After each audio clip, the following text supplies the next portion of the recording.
Good evening, and welcome back to Bedtime and Historian. If you had been born in a small island colony, far from the centres of power, with no clear claim to family name or inheritance, what path would truly have been open to you?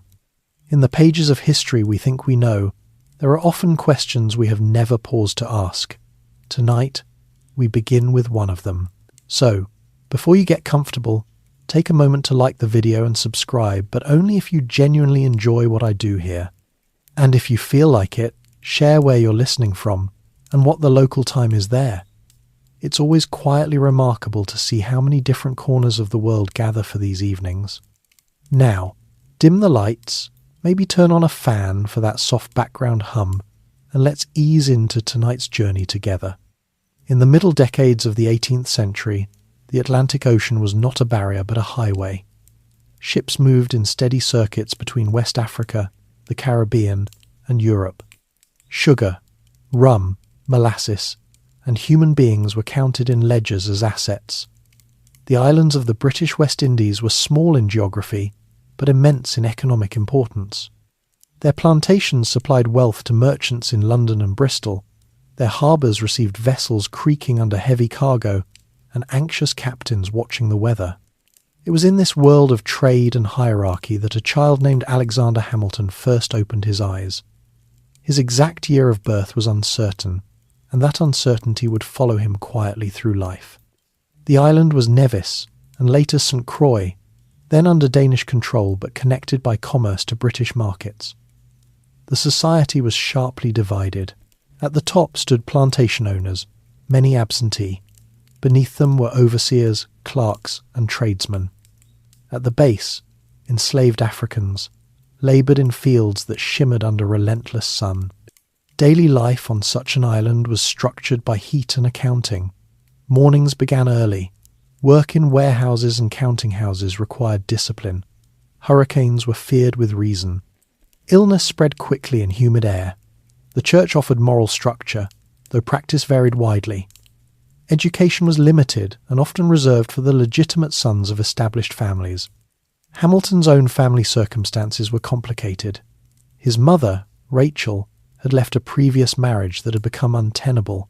Her separation created legal and social consequences. In a society that valued clear lines of inheritance, legitimacy was more than a moral label. It was a financial condition. Alexander and his older brother James were considered illegitimate. That fact shaped not only how others saw them, but what opportunities were formally closed. Yet St. Croix was not entirely rigid. Commerce demanded literacy and numeracy. Ships required manifests. Sugar barrels required counting. In this practical world, skill could sometimes soften stigma. Hamilton's father, James Hamilton, drifted in and out of commercial ventures.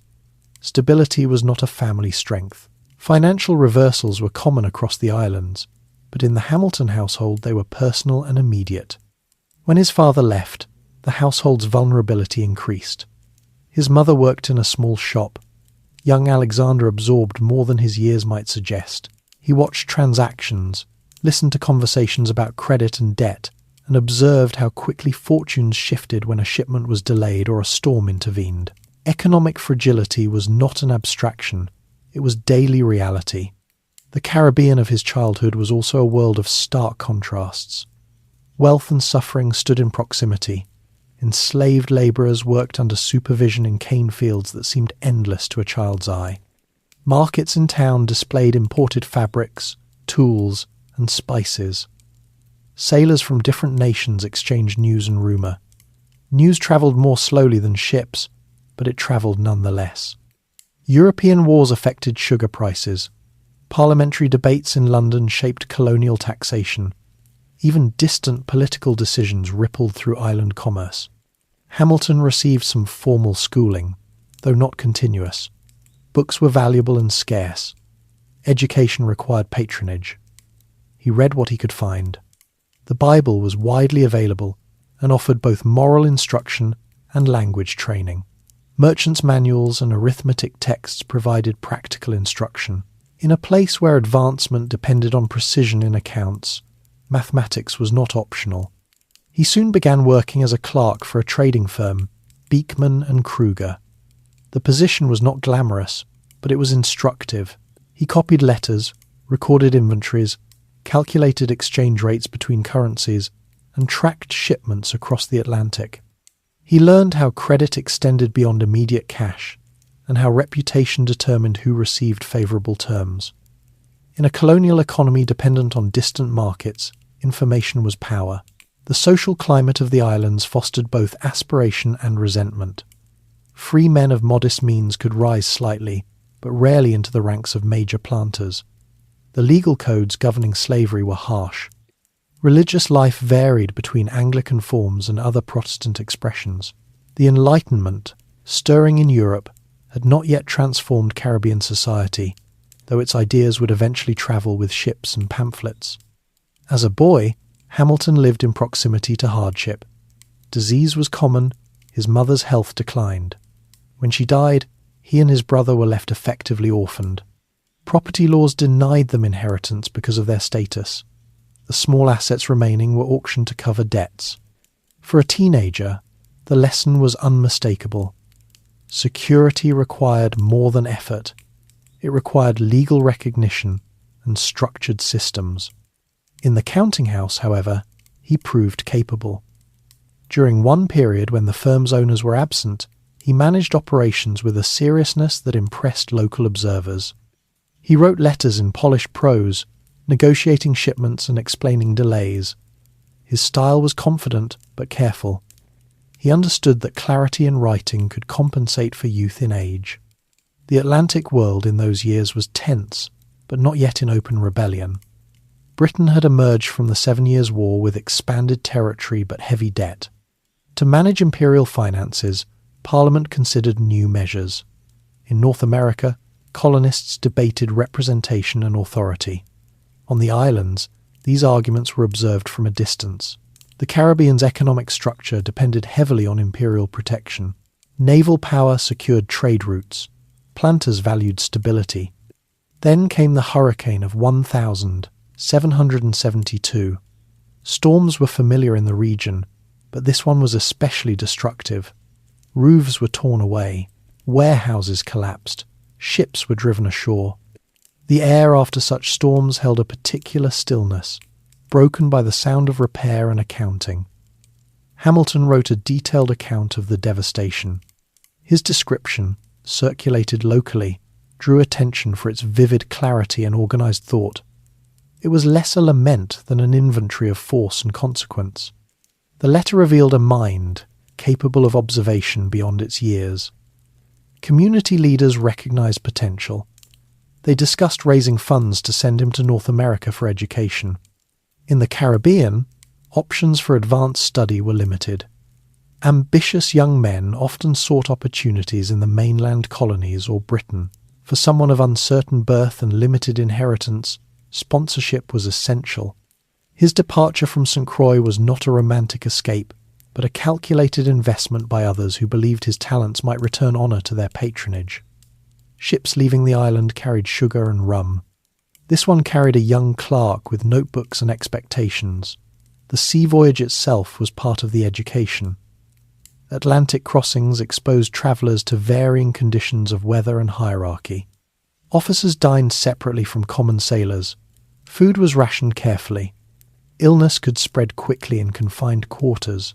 When he arrived in New York in 1773, he entered a society different in climate and structure but similarly stratified.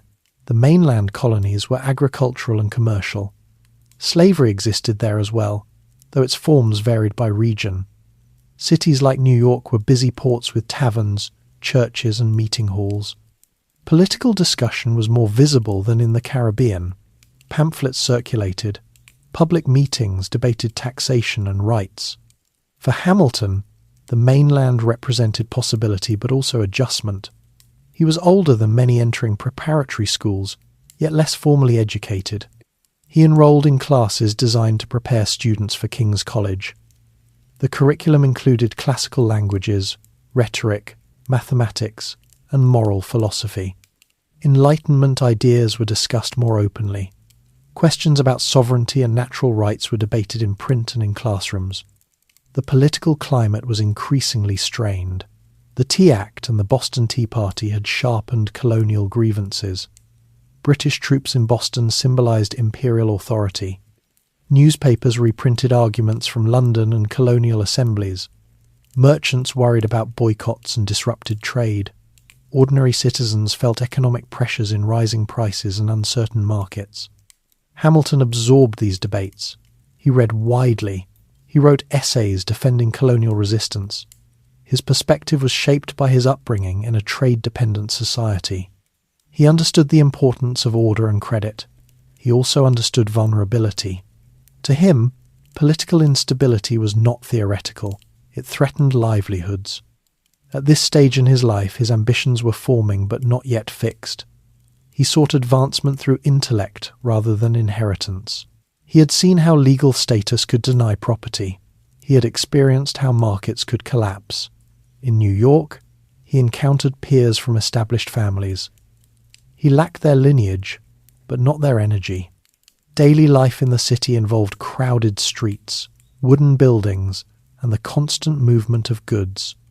Markets sold bread, meat, and imported items. Churches marked social standing. Taverns served as centres of political discussion. Clothing signalled rank. Apprentices ran errands for masters. Enslaved labourers worked in households and docks. The smell of the harbour mixed with that of livestock and smoke from hearths. Hamilton navigated this environment with determination. He was not physically imposing, but he possessed a quick manner and disciplined habits. He wrote late into the evening. He studied by candlelight. The prospect of conflict between Britain and the colonies was becoming more real. Militia companies drilled. Conversations in public spaces grew sharper. In these early years, he began to consider what form of government could balance liberty and stability. His island childhood had shown him disorder. His education introduced him to political theory. The tension between independence and authority was not abstract. It would soon define his generation. And so, as the young student walked through the streets of New York, past warehouses that resembled those of St. Croix but in cooler air, he carried with him the memory of hurricane winds and the knowledge that systems could fail without warning. The world into which he had been born was shifting. Empires were strained. Colonies were restless. For a boy once denied inheritance, the coming upheaval offered both danger and opportunity. What choices, then, were truly his? The island had shaped his caution. The mainland was shaping his conviction. The Atlantic world was moving toward confrontation, and he, still not yet fully grown, stood at its edge. By the time Alexander Hamilton settled into his studies in New York, the memory of the Caribbean hurricane no longer felt like a single violent episode, but like a pattern he had come to recognize. Events did not wait for preparation. Storms arrived, debts accumulated, parents disappeared, and communities rearranged themselves without ceremony. He carried that awareness into the mainland colonies, where a different kind of storm was forming. The year after his arrival was marked by accelerating political friction. Parliament's earlier attempts to tax and regulate the colonies had already stirred resistance, but enforcement measures hardened positions. In New York, merchants debated whether non-importation agreements would protect their rights or ruin their businesses. Shopkeepers felt the strain when British goods were boycotted. Dock workers experienced irregular employment as trade fluctuated. Ordinary families calculated carefully how to stretch limited resources when imported items grew scarce or expensive. Hamilton attended classes at King's College while the city around him grew louder with argument. The curriculum emphasized logic, classical authors, and moral philosophy. Students studied Cicero and Locke, debated the nature of sovereignty, and practiced structured reasoning. For Hamilton, these were not simply academic exercises. He had seen what happened when legal systems denied protection. He had witnessed how economic instability could leave individuals exposed. Theoretical discussions about government carried immediate relevance. He began writing publicly. Under pseudonyms, he contributed essays defending colonial resistance against what he viewed as parliamentary overreach. His prose was direct and organized. He did not rely on elaborate flourishes. Instead, he laid out arguments with a merchant's clarity. If authority was unchecked, credit and property would suffer. If liberty was undefined, disorder would follow. His background in commerce shaped his political reasoning. The streets of New York reflected growing division. Loyalists and patriots shared neighborhoods but not perspectives. Anglican congregations often leaned toward loyalty to the crown. Other denominations were more varied in sentiment. Taverns became places where pamphlets were read aloud and news from Boston or Philadelphia was discussed. Young men joined militia units for drilling on common grounds. Uniforms were not standardized. Clothing ranged from practical farm garments to more refined attire modified for drill. Hamilton, still in his teens, joined a volunteer militia company. Training sessions required discipline, learning formations, handling muskets, maintaining composure under simulated pressure. For someone accustomed to clerical precision, military order held appeal. It suggested structure in a time of argument. Yet the prospect of actual combat remained uncertain. Many hoped tensions might ease through negotiation. News travelled through newspapers and letters. When fighting broke out at Lexington and Concord in 1775, it marked a turning point. The conflict was no longer hypothetical. British troops and colonial militia had exchanged fire. Casualties were real. The atmosphere in New York shifted from debate to preparation. Committees of correspondence coordinated responses. Supplies were gathered. Questions about loyalty became more pressing. Hamilton's writing intensified. He argued that colonial grievances were not impulsive reactions but reasoned objections to policies imposed without representation. His essays circulated among readers who valued articulate defense of resistance. At the same time, he remained aware that rebellion carried risk. The British Empire possessed experienced forces and naval strength. Success was far from guaranteed. The social fabric of the city tightened. Families discussed allegiances at dinner tables. Business partnerships strained when partners disagreed politically. Enslaved individuals watched these developments with a different set of calculations, aware that upheaval sometimes created openings for freedom, but also new forms of uncertainty. Economic life continued, but with caution. Ships were inspected. Rumours of troop movements influenced prices. Hamilton's own ambition began to clarify. Education alone was no longer sufficient. The unfolding crisis suggested that ability would be tested in action. He studied military manuals alongside classical texts. He observed leaders in the city who organized committees and coordinated defenses. The idea of contributing directly to the cause gained weight. By 1776, the situation in New York had become urgent. British forces prepared to seize the city, recognizing its strategic harbour. Continental forces gathered under the command of George Washington. The scale of mobilization transformed daily routines. Streets filled with soldiers, private homes were requisitioned for quarters. Supplies were scarce. Civilians navigated a landscape where authority shifted between committees and commanders. Hamilton secured a commission as an artillery officer. Artillery required technical competence, calculating trajectories, positioning cannons, coordinating crews. It was a role suited to someone comfortable with mathematics and detail. The noise and smoke of actual battle differed from drills. During engagements around New York, including the Battle of Long Island, he experienced the strain of coordinated fire and retreat. The Continental Army faced setbacks. British forces were disciplined and well supplied. Retreats tested morale. Soldiers marched long distances with limited provisions. Rain and mud complicated movement. Disease spread in camps. Officers struggled to maintain order among troops drawn from different colonies with varying training levels. Washington's leadership emphasized perseverance and strategic withdrawal rather than reckless confrontation. For Hamilton, serving in this environment provided a view of leadership under pressure. He observed the challenges of sustaining an army without stable funding. Congress lacked strong authority to tax. Supplies depended on requisitions and loans. Inflation began to erode the value of paper currency. Soldiers were sometimes paid irregularly.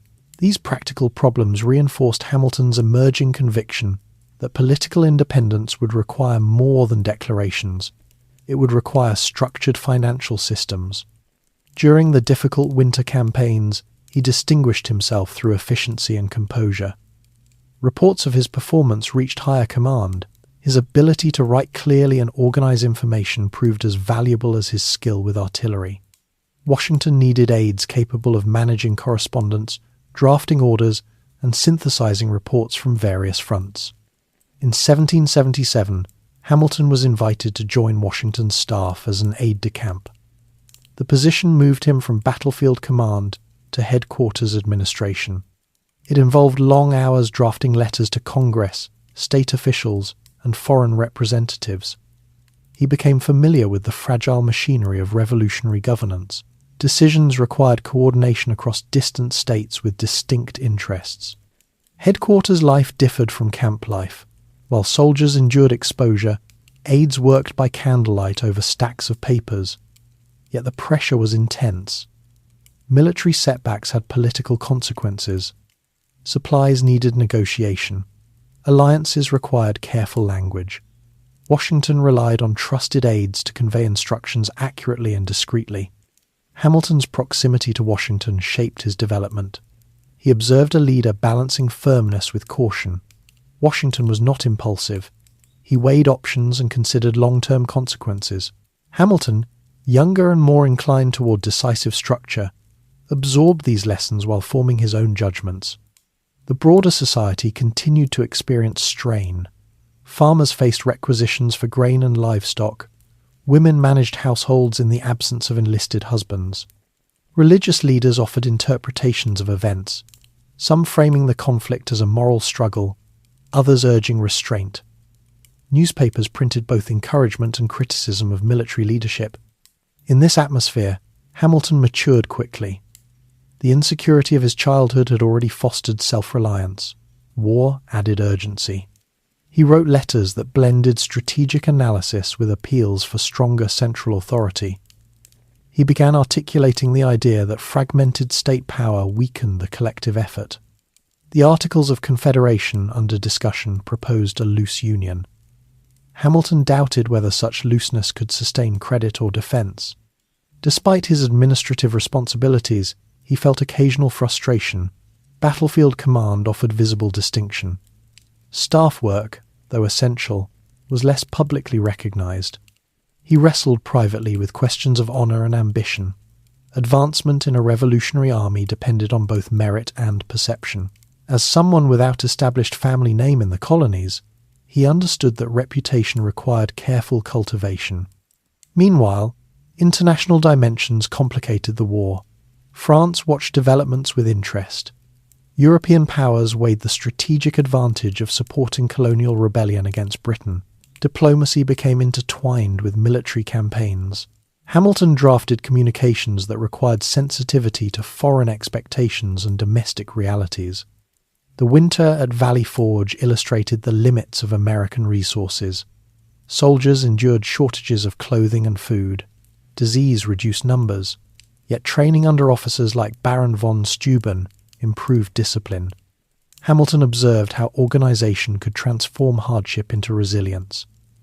Administrative efficiency, he saw, was not abstract. It determined whether men survived. Through these years, his identity shifted from Caribbean outsider to American revolutionary. He built networks among officers and politicians. He corresponded with influential figures. His marriage prospects began to intersect with his political position, though that development lay ahead. For now, his focus remained on sustaining the war effort. By the late 1770s, the conflict had expanded geographically. Southern campaigns brought new challenges. The Continental Army faced cycles of advance and retreat. Public patience wavered as costs mounted. Inflation accelerated. Merchants hesitated to extend credit. Hamilton's earlier experience in commerce made him particularly sensitive to the erosion of financial trust. He advocated measures to strengthen central fiscal authority. In letters to members of Congress, he argued that without reliable revenue, independence would be hollow. His reasoning drew not only from theory, but from lived experience of markets collapsing when confidence faltered. Hamilton stands not yet as the architect of a nation's finances, but as a young officer who has seen how fragile institutions can be. The boy shaped by island storms now navigates the storm of revolution. His ambitions are sharpened by exposure to leadership and by the visible weaknesses of the existing political framework. The world around him remains uncertain. The war is not won, the Union is not secure, and within him, the determination to build something more durable continues to grow. By the late 1770s, New York and the surrounding colonies had ceased to resemble the uneasy but functioning societies Hamilton had first encountered as a student. War had altered the rhythm of daily life. Cities were no longer simply centres of trade and conversation. They were strategic objectives. When British forces secured control of New York City in 1776, it became a stronghold of imperial power.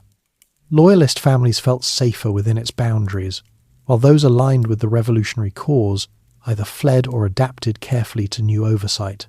Hamilton, attached to Washington's headquarters, moved frequently with the Continental Army as campaigns shifted north and south. The army was less a permanent structure than a determined assembly, held together by shared commitment and constant negotiation. Soldiers from Massachusetts, Virginia, Pennsylvania, and other colonies brought different habits and accents. Some were farmers accustomed to seasonal labour. Others were artisans familiar with guild traditions. Their clothing varied widely: homespun coats, worn boots, patched breeches. Uniformity was an aspiration more than a reality. Headquarters life required translation between these worlds. Reports arrived from field officers describing shortages of powder, disputes among local militias, and appeals for reinforcements. Hamilton drafted responses that balanced encouragement with realism. He learned that morale could not be sustained by enthusiasm alone. It required food, pay, and belief that sacrifices would matter. The broader political climate was evolving as well. In 1777, the Articles of Confederation were adopted by Congress, though full ratification by the states would take time. The Articles created a confederation in which sovereignty largely remained with individual states. Congress could request funds, but lacked power to compel taxation. For many, this arrangement protected liberty by limiting centralized authority. For Hamilton, the structure appeared fragile. His perspective was informed by daily observation. When Congress promised supplies the army did not receive, credibility weakened.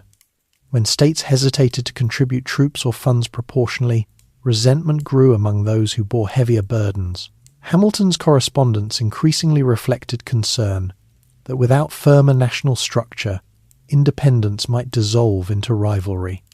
Yet the war itself continued to demand immediate attention.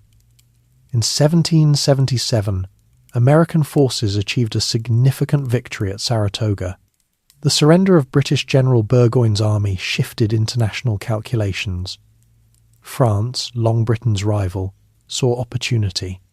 In 1778, France formally entered the war on the American side. This alliance changed the strategic landscape. French naval support challenged British dominance at sea. French funds and troops provided critical reinforcement. Hamilton, positioned at the intersection of military and political communication, recognized the importance of the alliance. Drafting letters that conveyed gratitude without dependence required careful tone. The American cause sought support but not subordination. Diplomatic language carried weight equal to battlefield maneuvers. At the same time, the army faced internal tensions. Officers sometimes resented civilian oversight. Soldiers grew impatient with irregular pay. The concept of Republican virtue sacrifice for the common good was frequently invoked, but living conditions tested that ideal. Winter encampments demanded endurance. Disease remained a persistent threat. Smallpox inoculation campaigns required organization and trust. Hamilton's own habits reflected discipline. He rose early, worked through extensive correspondence, and reviewed reports meticulously. He valued precision. Errors in communication could lead to misdirected troops or delayed supplies. His Caribbean experience in commercial accounting translated into military administration. Clarity and speed were essential. Despite his commitment to staff duties, he did not abandon ambition for field command. the desire for distinction remained. In the culture of the 18th century, honour was tied to visible courage and leadership under fire. Serving behind a desk, however crucial, did not fully satisfy that aspiration. He occasionally expressed frustration at being confined to writing when others gained recognition in combat. The social world around headquarters was complex. Officers formed bonds shaped by shared hardship.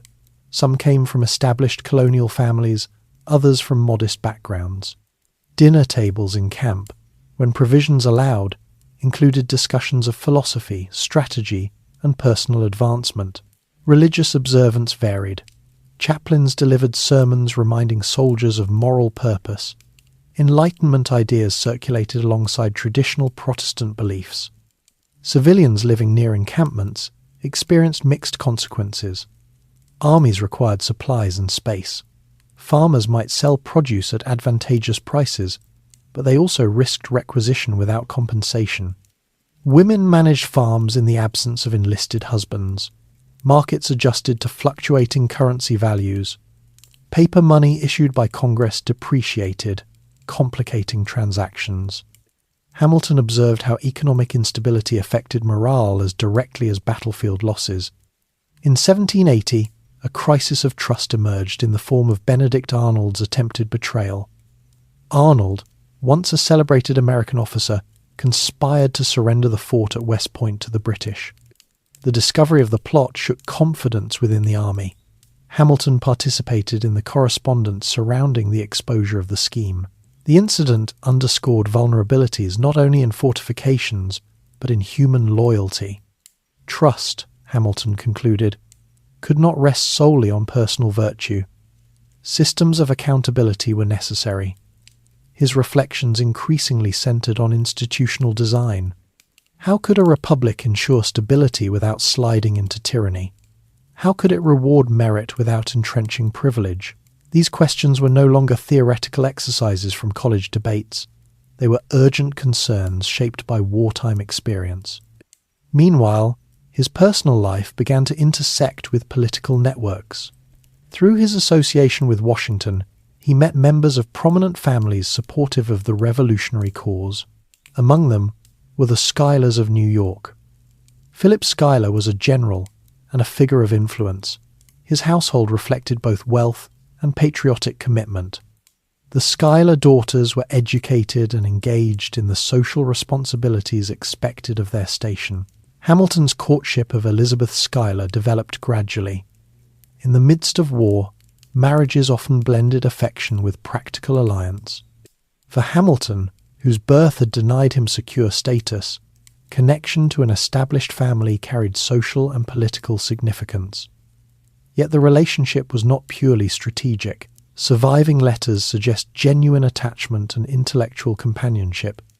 Their marriage in 1780 linked him to networks that would later support his political career.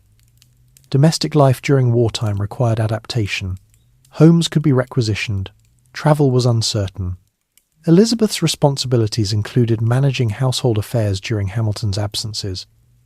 The union grounded him amid professional turbulence. That same year, the war's focus shifted southward. British strategy targeted southern colonies, where loyalist support was believed stronger.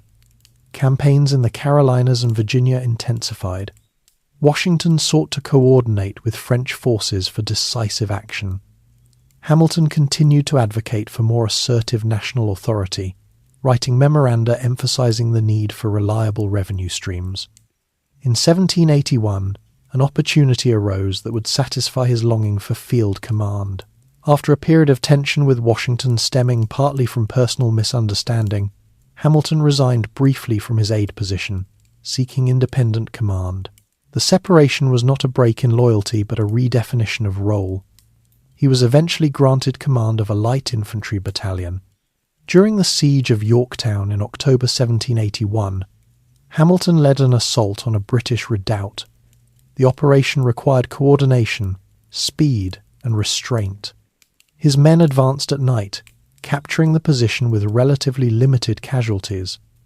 The success contributed to the broader siege that culminated in the surrender of British General Cornwallis. Yorktown effectively ended major combat operations in the war. For Hamilton, the assault provided tangible demonstration of leadership under fire. It answered, at least partially, his earlier restlessness. The young clerk from St. Tebay. Croix had become an officer whose actions influenced a decisive campaign. Yet victory did not erase structural concerns. Even as British forces capitulated, the Confederation government remained financially weak. After Yorktown, negotiations toward peace began. Soldiers anticipated discharge. Officers contemplated civilian careers. The army, which had been a unifying institution, faced dissolution. Hamilton resigned his commission in 1782. He returned to New York to pursue legal studies, entering a profession that would engage both his analytical skills and his interest in public affairs. The transition from war to peace presented new challenges. Veterans sought compensation. Debts accumulated during the conflict required resolution. States debated territorial claims and trade policies. Without strong central authority, coordination proved difficult. Hamilton's wartime observations reinforced his belief that independence required more than celebration. It required durable institutions. With the surrender at Yorktown and the gradual winding down of military operations, the atmosphere of urgency that had defined the previous years gave way to something more complicated. Victory did not produce immediate clarity. Soldiers returned to farms and workshops. Officers contemplated reputations earned in war and how they might translate into influence in peace. The Continental Army, once the central instrument of resistance, became a financial and political problem. It required payment, pensions, and recognition from a government that possessed limited means. Hamilton, now in his mid-20s, re-entered civilian life with discipline sharpened by conflict.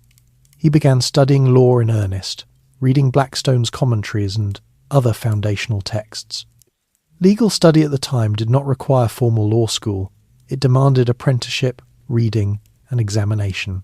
He absorbed statutes and precedents with the same precision he had applied to artillery calculations and correspondence. New York City in the early 1780s bore visible marks of occupation and transition. British troops had only recently evacuated. Buildings damaged during the war needed repair. Loyalist property claims required adjudication. Trade routes had to be re-established. Merchants assessed opportunities in renewed commerce while confronting debts accumulated during years of disruption. Currency instability complicated transactions. Inflation had eroded savings. Paper money issued during the war had lost much of its value. Hamilton's legal practice quickly expanded. His clients included merchants, creditors, and individuals entangled in disputes over confiscated property. Many cases reflected the unsettled legacy of war. Some loyalists sought restitution for seized assets. Patriots insisted that sacrifices justified such confiscations. The courts became arenas where broader political questions surfaced in technical arguments. His courtroom style emphasized clarity and forceful reasoning. He organized facts systematically and framed arguments in terms of principle rather than emotion. Observers noted his ability to connect individual cases to larger implications for commercial stability. For Hamilton, law was not merely a profession, it was a mechanism for structuring society. The political framework of the new nation remained unsettled. The Articles of Confederation governed relations among states, but Congress lacked authority to impose taxes or regulate interstate commerce effectively. States sometimes enacted tariffs against one another, protecting local interests at the expense of collective efficiency. Disputes over Western lands intensified. Foreign powers, including Britain and Spain, tested American resolve along frontier regions. Economic pressures became increasingly visible. Farmers burdened by debt faced foreclosure. Creditors demanded repayment in hard currency that was scarce. In Massachusetts, these tensions culminated in Shays's Rebellion in 1786, when armed groups protested tax policies and court actions. Though Hamilton was in New York, reports of unrest resonated deeply. To him, such uprisings signaled not merely local grievance but structural weakness in national governance. Within intellectual circles, debates intensified over the appropriate balance between liberty and authority. Many Americans remained wary of centralized power, recalling perceived abuses under British rule. Others, including Hamilton, argued that dispersed authority invited instability. His wartime experience had convinced him that voluntary cooperation among states was insufficient in moments of crisis. In 1786, he attended the Annapolis Convention, a modest gathering intended to address commercial coordination among states. Attendance was sparse, but the discussions revealed broad concern about economic fragmentation. Hamilton drafted a report calling for a general convention to revise the Articles of Confederation. The recommendation led to the Constitutional Convention in Philadelphia the following year. The Philadelphia Convention of 1,787 assembled delegates from most states. They met in a closed session to encourage candid discussion. Hamilton arrived with ambitious ideas. He favored a strong central government with significant executive authority, though he understood that his proposals would encounter resistance. Many delegates sought compromise between strengthening national power and preserving state sovereignty. The convention's debates were complex. Representation in Congress divided large and small states. The structure of the executive branch required careful design. The role of the judiciary demanded definition. Slavery, embedded in the economic systems of several states, posed moral and political challenges that delegates addressed through uneasy compromises. Hamilton spoke infrequently compared to some delegates, but his interventions were pointed. He advocated for energetic government capable of managing commerce, defense, and foreign policy. His proposals sometimes exceeded what others considered politically feasible. Yet even when his preferred structures were not adopted, he contributed to shaping discussions about federal authority. The final constitution reflected compromise. It established a bicameral legislature, an executive president, and a federal judiciary. It granted Congress authority to tax, regulate commerce, and provide for national defense. Ratification, however, required approval by state conventions. Opposition emerged quickly. Critics feared that the new framework concentrated power dangerously. Hamilton recognized that public opinion would determine the Constitution's fate. In collaboration with James Madison and John Jay, he began writing essays defending the proposed document. Published under the pseudonym Publius, these essays would later be known collectively as the Federalist Papers. Hamilton authored the majority of them. Writing at remarkable speed, he addressed concerns about executive power, the necessity of federal taxation, the role of the judiciary, and the dangers of faction. His arguments drew upon both political theory and practical experience. He contended that a strong union would protect liberty by preventing interstate rivalry and ensuring stable governance. The essays were printed in New York newspapers and circulated widely. They did not eliminate opposition, but they provided structured defense of the Constitution. In New York, ratification was uncertain. Anti-federalists argued that the proposed government lacked sufficient safeguards for individual rights. Hamilton engaged in public debate while also negotiating behind the scenes. Ultimately, New York ratified the Constitution in 1788, though by a narrow margin. The addition of a Bill of Rights, promised to address concerns about individual liberties, helped secure broader acceptance. The new federal government prepared to take shape. George Washington was elected as the first president in 1789. His reputation for integrity and leadership lent credibility to the experiment. Hamilton's role in the new administration would soon prove decisive. Washington appointed him as the first Secretary of the Treasury. The position required addressing the young nation's financial disorder. War debts remained unpaid. State obligations varied widely. Credit abroad was uncertain. Without reliable revenue and established public credit, independence risked erosion. As Secretary, Hamilton moved quickly. He proposed federal assumption of state debts, arguing that consolidating obligations under national authority would strengthen credit and bind states to the Union. He recommended establishing a national bank to facilitate transactions and stabilize currency. He advocated for tariffs to generate revenue and encourage domestic manufacturing. These proposals sparked intense debate.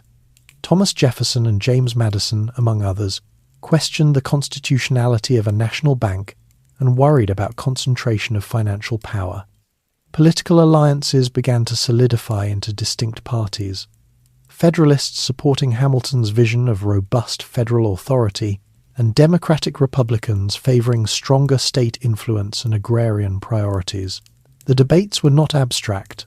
They reflected differing visions of America's future. Would the nation develop as a commercial and industrial power integrated into global markets, or remain primarily agrarian with decentralized governance? Hamilton's Caribbean upbringing in a trade-centered economy inclined him toward the former.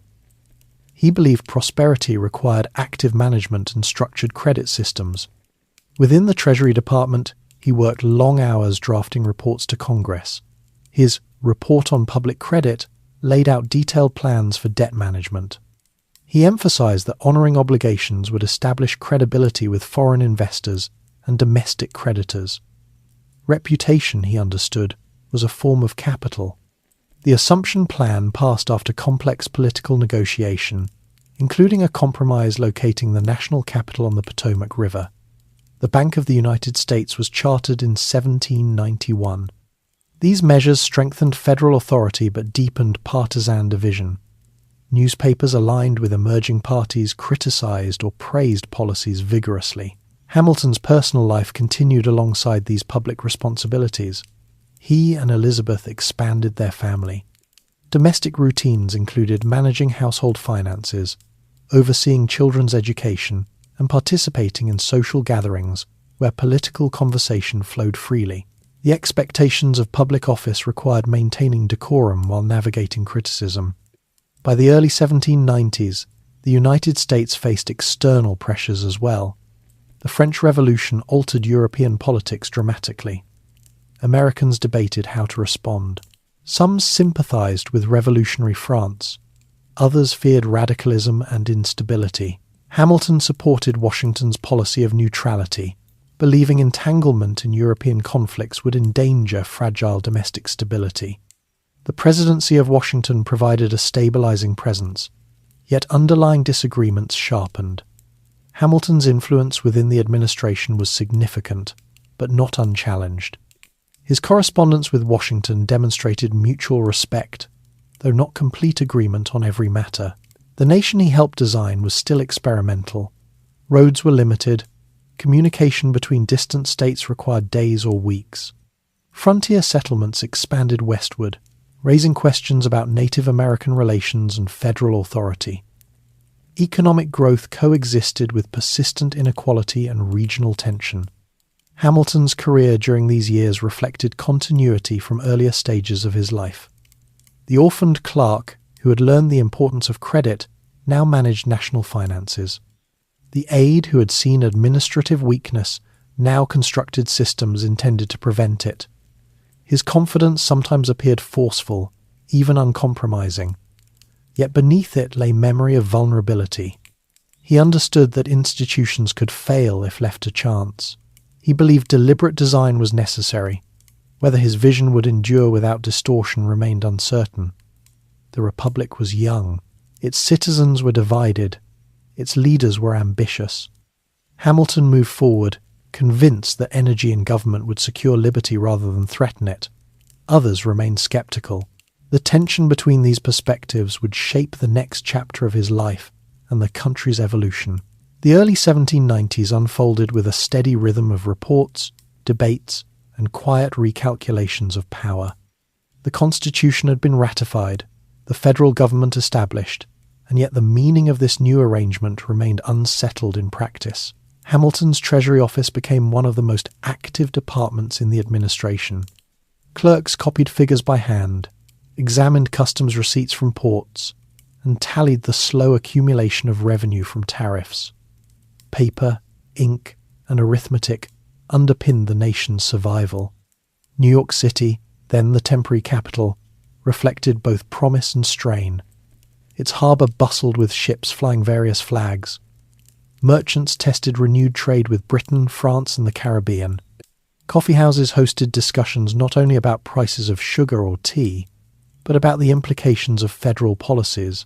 The presence of the national government lent the city a sense of centrality. Lodging houses filled with representatives from distant states. Carriages rolled over uneven streets, carrying officials between boarding houses and meeting halls. Hamilton's routine was demanding. He drafted extensive reports to Congress detailing fiscal strategy. The Report on Manufactures, submitted in 1791, laid out his argument that encouraging domestic industry would strengthen national independence. He proposed modest protective tariffs and government support for emerging manufacturing sectors. The report was detailed, methodical, and forward-looking. It suggested that economic policy was not simply about balancing accounts, but about shaping the country's long-term character. Opposition to his vision grew more organized. Thomas Jefferson, serving as Secretary of State, and James Madison articulated an alternative philosophy. They emphasized agricultural virtue, wary of concentrated financial power. They argued that the Constitution did not authorize creation of a national bank, and feared that close ties between government and financiers would replicate European systems they distrusted.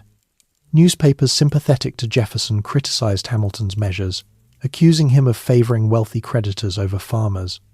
Political language sharpened. Though the Constitution did not anticipate formal parties, alignments formed naturally. Federalists rallied behind Hamilton's emphasis on energetic government. Democratic Republicans coalesced around Jefferson's advocacy of states' rights and limited federal reach. These divisions were not merely personal rivalries. They reflected regional economic interests and differing interpretations of liberty. Hamilton did not avoid conflict. He responded to criticism through essays and memoranda, defending his policies with structured logic. He argued that honouring debts was essential to establishing public credit, which in turn would lower borrowing costs and facilitate growth. He maintained that a national bank would stabilise currency and enable efficient tax collection. His reasoning relied on experience. He had seen markets falter when confidence failed. Within Washington's cabinet, disagreements were frequent, but usually controlled. The president valued unity and sought to mediate between competing viewpoints. Hamilton's influence remained substantial, yet he understood that his proposals required negotiation. The compromise that located the permanent national capital along the Potomac had already demonstrated the necessity of political trade-offs. Beyond domestic matters, international events intruded. The French Revolution intensified, moving from constitutional reform to radical upheaval. The execution of King Louis XVI shocked many observers. Americans who had celebrated France's support during the Revolutionary War now confronted reports of internal violence and shifting alliances. Jefferson tended to view France's struggle sympathetically. Hamilton regarded the turbulence with caution. In 1793, war erupted between revolutionary France and Britain. The United States faced pressure to choose sides. The 1778 alliance with France technically obligated support, yet the nation was militarily weak and financially vulnerable. Washington issued a proclamation of neutrality. Hamilton defended this position, arguing that the alliance applied to defensive war and that American interests required avoidance of entanglement. The decision angered some who believed moral solidarity with France was paramount. Neutrality was not universally respected. French ambassador Edmond Charles Genet attempted to rally American support for French privateering. The resulting controversy, known as the Genet Affair, tested federal authority. Hamilton supported firm response, emphasizing that foreign agents could not override national policy. The episode reinforced his belief in centralized executive power capable of decisive action. Economic growth during these years was uneven. Ports prospered under renewed trade, but rural debt remained heavy. Western farmers in Pennsylvania protested excise taxes imposed on distilled spirits. For them, whiskey was not merely a beverage but a medium of exchange and a means of transporting surplus grain. The tax felt burdensome and distant, imposed by officials in cities far removed from frontier conditions. The Whiskey Rebellion of 1794 escalated when protesters resisted federal officers.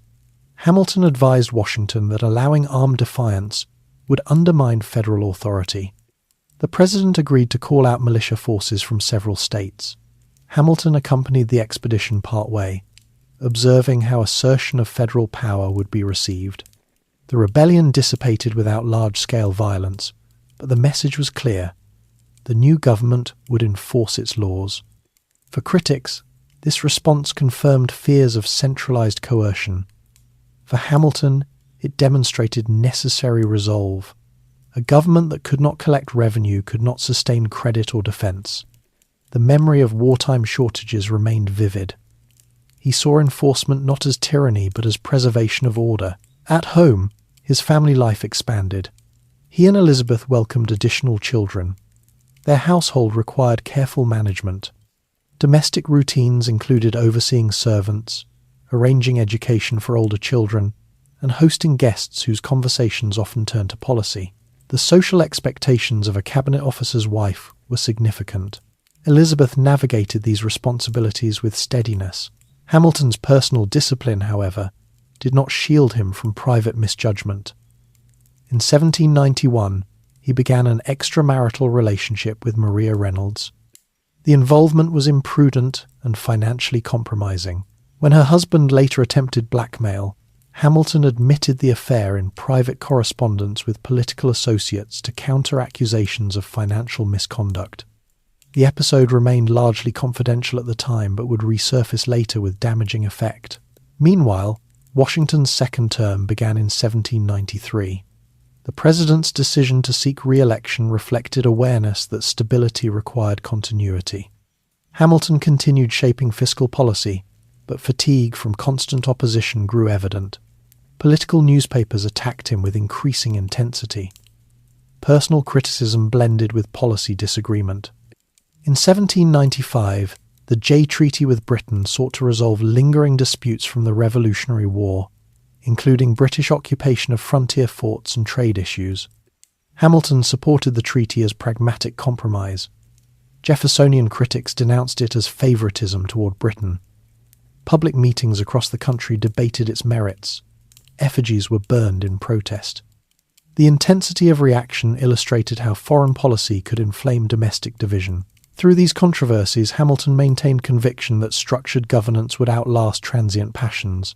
Yet he also recognized limits of persuasion. Party identity had taken root. Elections increasingly reflected ideological alignment. Newspapers served as instruments of mobilization rather than neutral reporting. In 1795, Hamilton resigned as Secretary of the Treasury, intending to return fully to legal practice and family life. His influence did not vanish. He continued advising Federalist leaders and corresponding with Washington. But the daily administration of finance passed to others. His departure marked the end of a foundational phase in the Republic's fiscal architecture. The systems he had constructed, public credit, assumption of debts, a national bank, remained in operation. Whether they would adapt to changing circumstances depended on successors and political climate. The country was growing geographically and demographically. Immigration increased. Western settlements expanded beyond the Appalachians. Native American nations faced mounting pressure from encroachment. Hamilton's legal career resumed prominence. He represented clients in commercial disputes and constitutional cases. His courtroom presence was methodical. He cited precedent and principle with equal emphasis. The experience reinforced his belief that law provided continuity amid political fluctuation. By the mid-1790s, Washington signaled his intention to retire. His farewell address warned against factionalism and foreign entanglement. Hamilton assisted in drafting portions of that address, embedding his concern about party divisions within the president's final message. The warning reflected shared recognition that unity was fragile. As Washington stepped down in 1797, John Adams assumed the presidency. Hamilton's relationship with Adams was complex. Though both were Federalists, differences in temperament and strategy surfaced quickly. Hamilton's assertiveness sometimes alienated potential allies. His influence within the party remained significant but not uncontested. The republic he had helped shape entered a new phase. characterized by sharper partisan conflict and evolving international pressures. Hamilton, no longer holding cabinet office, continued to advocate for policies he believed essential.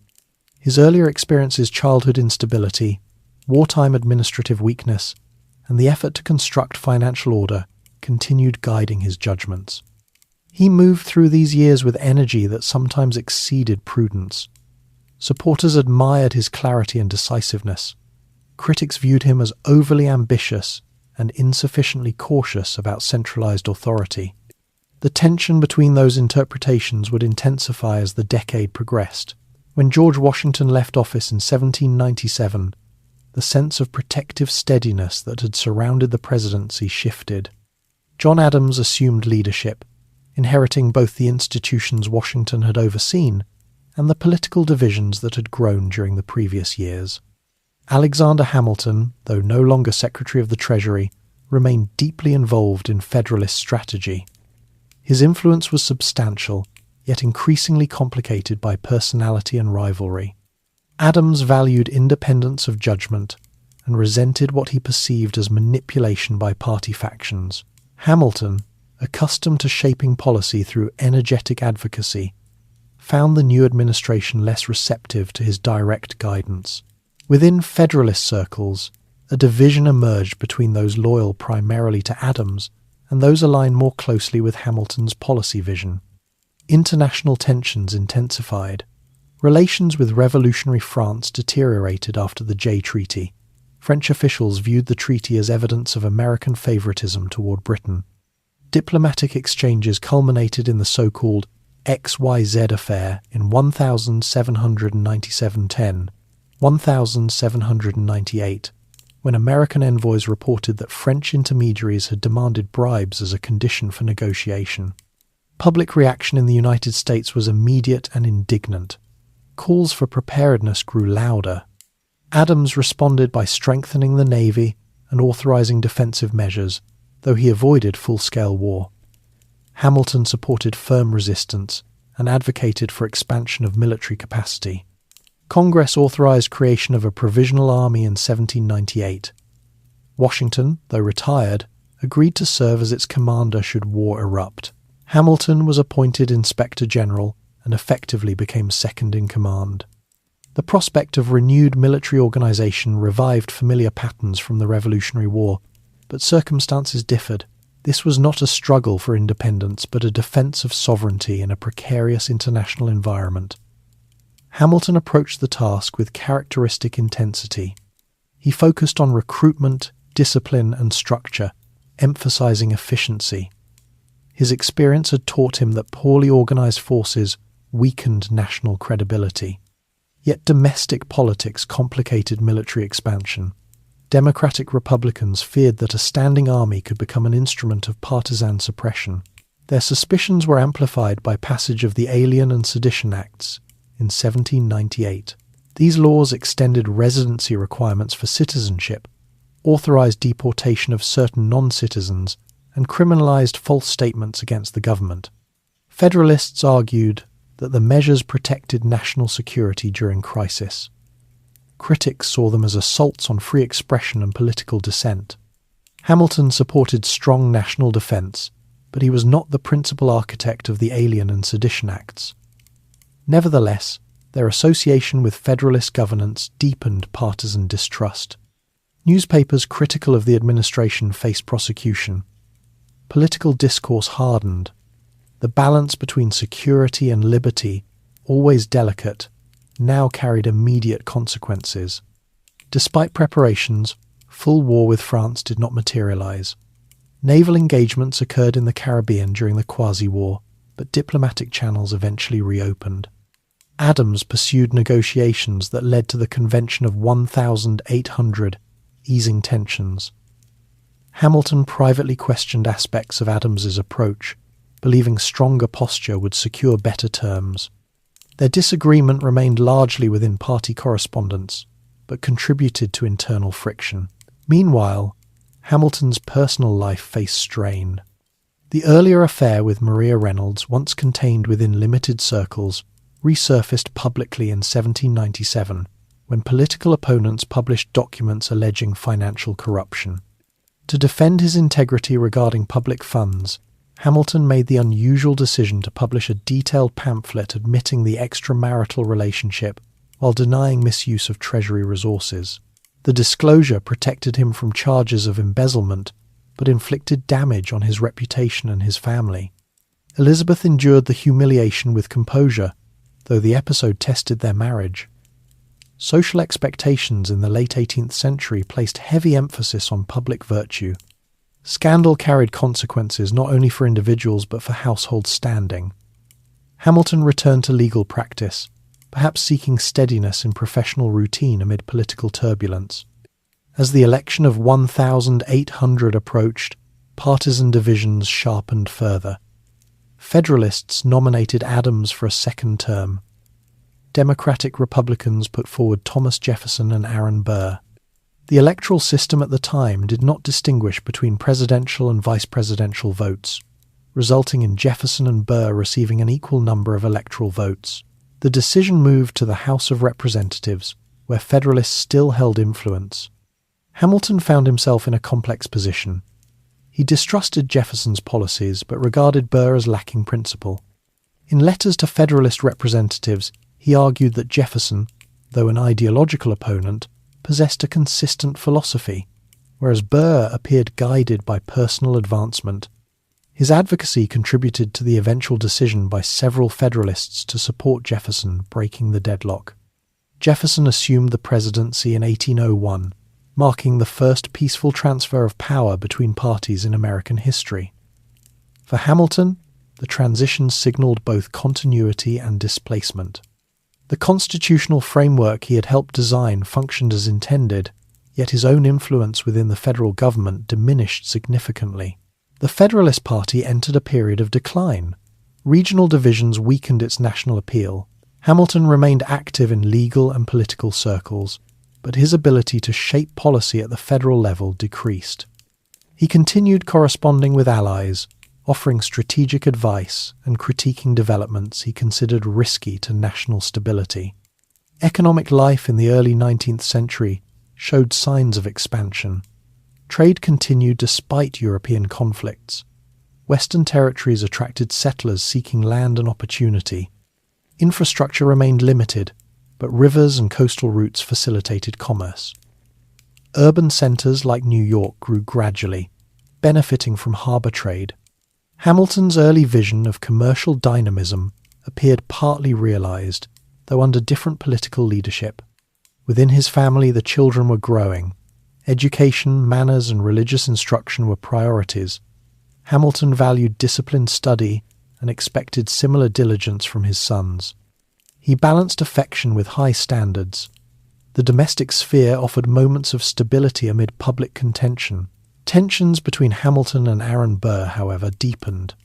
Their rivalry had roots in earlier political contests within New York. Burr's pragmatic alliances contrasted with Hamilton's ideological commitments. In 1804, Burr ran for governor of New York after failing to secure renomination as Jefferson's vice president. Hamilton opposed him, reportedly expressing doubts about Burr's character in private correspondence that became public. The culture of honour in early American society treated reputation seriously. Public accusations could provoke formal challenges. Dueling, though increasingly criticised, remained a practice among certain circles to resolve disputes of honour. Hamilton had previously engaged in such encounters, sometimes deliberately aiming to avoid injury while demonstrating willingness to stand by words. As Burr's gubernatorial campaign faltered, resentment toward Hamilton intensified. Reports of Hamilton's critical remarks circulated. Burr demanded explanation. Exchanges between intermediaries failed to reconcile positions. The expectation of satisfaction through duel grew likely. In these years leading to 1804, Hamilton's life reflected accumulated complexity. He had shaped national finance, influenced constitutional ratification, and navigated party conflict. He had endured personal scandal and political marginalization. His convictions about energetic government remained intact, even as public sentiment shifted. The Republic itself continued evolving. The Louisiana Purchase in 1803, though executed under Jefferson, expanded national territory dramatically. Questions about constitutional authority surfaced again, illustrating that debates about federal power did not belong exclusively to one party.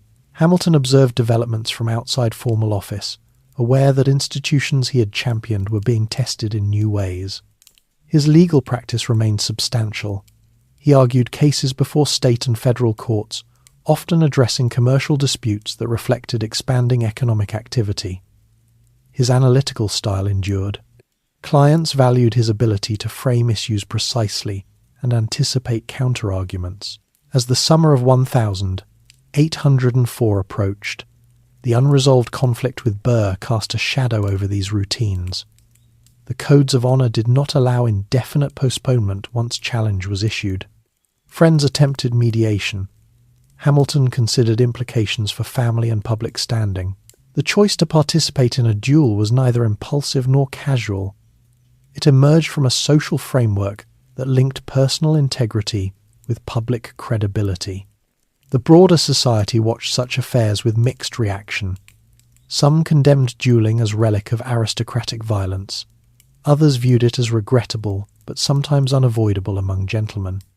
Religious leaders increasingly criticized the practice.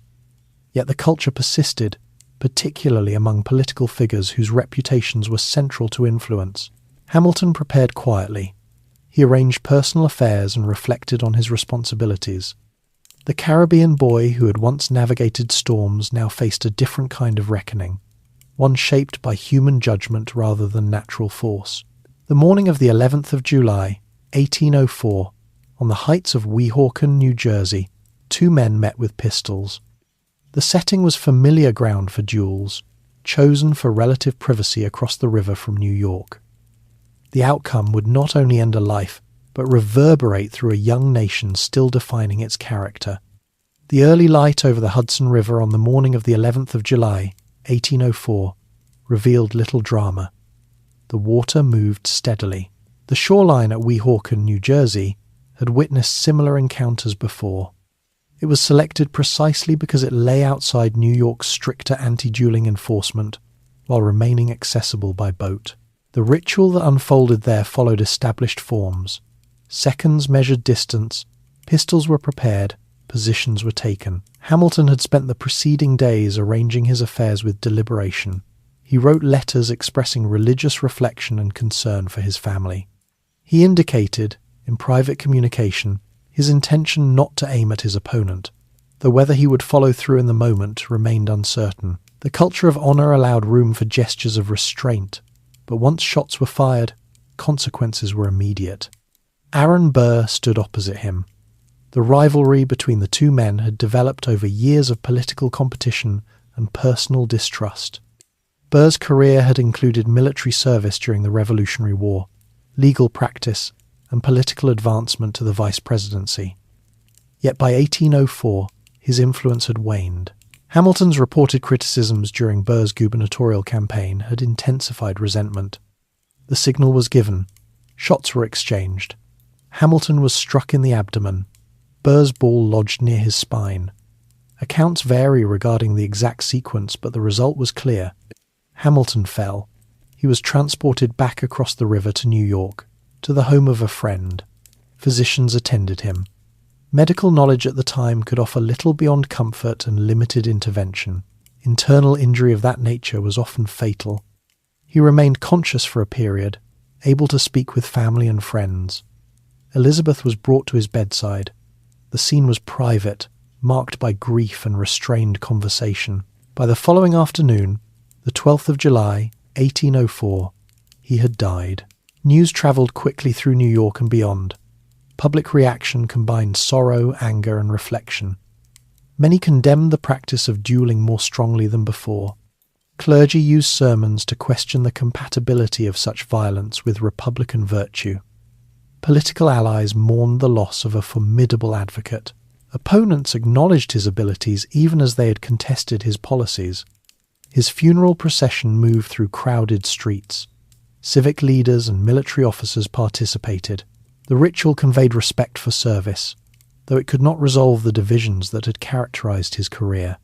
He was buried at Trinity Churchyard, near the centre of the city whose institutions he had helped shape. Elizabeth faced immediate practical challenges. With 8 surviving children, she confronted financial uncertainty. Hamilton had not accumulated significant wealth despite years in high office. His legal practice had been substantial but not uninterrupted. Debts and obligations required settlement. Friends and supporters organised assistance, recognising both his contributions and the family's vulnerability. In the years following his death, Elizabeth became a guardian of his legacy. She preserved correspondence and documents, understanding their importance for future interpretation. She also engaged in charitable work, notably helping to establish the first private orphanage in New York City. Her efforts reflected resilience and commitment to public good. Aaron Burr's position deteriorated rapidly after the duel. Though he completed his term as vice president, he faced indictment for murder in New York and New Jersey, though charges were eventually dropped or not pursued successfully. His political prospects diminished. Later ventures in the Western Territories led to accusations of conspiracy, culminating in a treason trial from which he was acquitted. His later life lacked the stability and recognition that had once seemed attainable. The nation Hamilton left behind continued its expansion and experimentation. The constitutional system functioned through peaceful transfer of power and ongoing legislative debate. The financial structures he established endured, though contested. The Bank of the United States would face renewed opposition and eventual expiration, only to be revived in altered form later. In assessing his career, contemporaries and later observers noted contradictions. He had advocated strong federal authority, yet defended constitutional limits when convenient to his interpretation. He had emphasized public virtue while committing private indiscretion. He had risen from obscurity to influence through intellect and discipline, yet his temperament sometimes intensified conflict, rather than eased it. The society in which he lived was itself full of tension. Slavery persisted, especially in southern states, though gradual emancipation laws began to take effect in parts of the North. Indigenous nations faced pressure from expanding settlement. Women's legal rights remained limited, though their roles in education and civic life gradually expanded. Economic growth brought opportunity alongside inequality. Hamilton's early experiences in the Caribbean had taught him that systems shape destinies. His response had been to design systems intended to stabilize credit, strengthen union, and encourage commerce. Whether those systems served all citizens equally was debated then and remains debated now. His life intersected with major transformations: colonial rebellion, constitutional design, partisan development, and early industrial planning. He did not witness the full unfolding of the republic he helped structure. Later generations would confront challenges he anticipated only partially: sectional conflict, industrialization on larger scale, and expansion across the continent. Yet even within his lifetime, the essential question he grappled with remained unsettled: how to balance liberty with authority. His answer favoured energetic government constrained by constitutional form. Others offered different solutions. The ongoing debate became a defining feature of American political culture. Daily life for ordinary citizens in the early 19th century continued with familiar patterns. Farmers planted and harvested. Merchants balanced ledgers. Churches held services emphasizing moral discipline and communal responsibility. Children attended schools of varying quality. The Republic was not an abstract concept for them. It was expressed through taxes, laws, and local elections.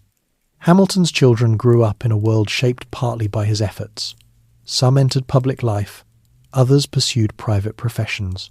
The memory of their father carried both pride and burden. His name evoked admiration in some circles and skepticism in others. Over time, historical interpretation of his legacy shifted. In periods emphasizing strong federal authority and financial modernization, his contributions were celebrated. In moments favoring decentralized power, his policies were criticized. His writings, particularly the Federalist essays, remained foundational texts in constitutional interpretation. The dueling ground at Weehawken eventually became a site of historical reflection. Visitors considered the cost of honor codes that conflated reputation with lethal resolution. The practice of dueling gradually declined as legal and cultural norms evolved. Hamilton's death contributed to that shift by illustrating its consequences starkly. In quieter moments, one might consider how a child born in uncertain circumstances on a small Caribbean island could influence the architecture of a nation. His trajectory was neither predetermined nor isolated from broader forces. It was shaped by economic structures, political upheaval, personal ambition, and social codes. He sought stability because he had known instability.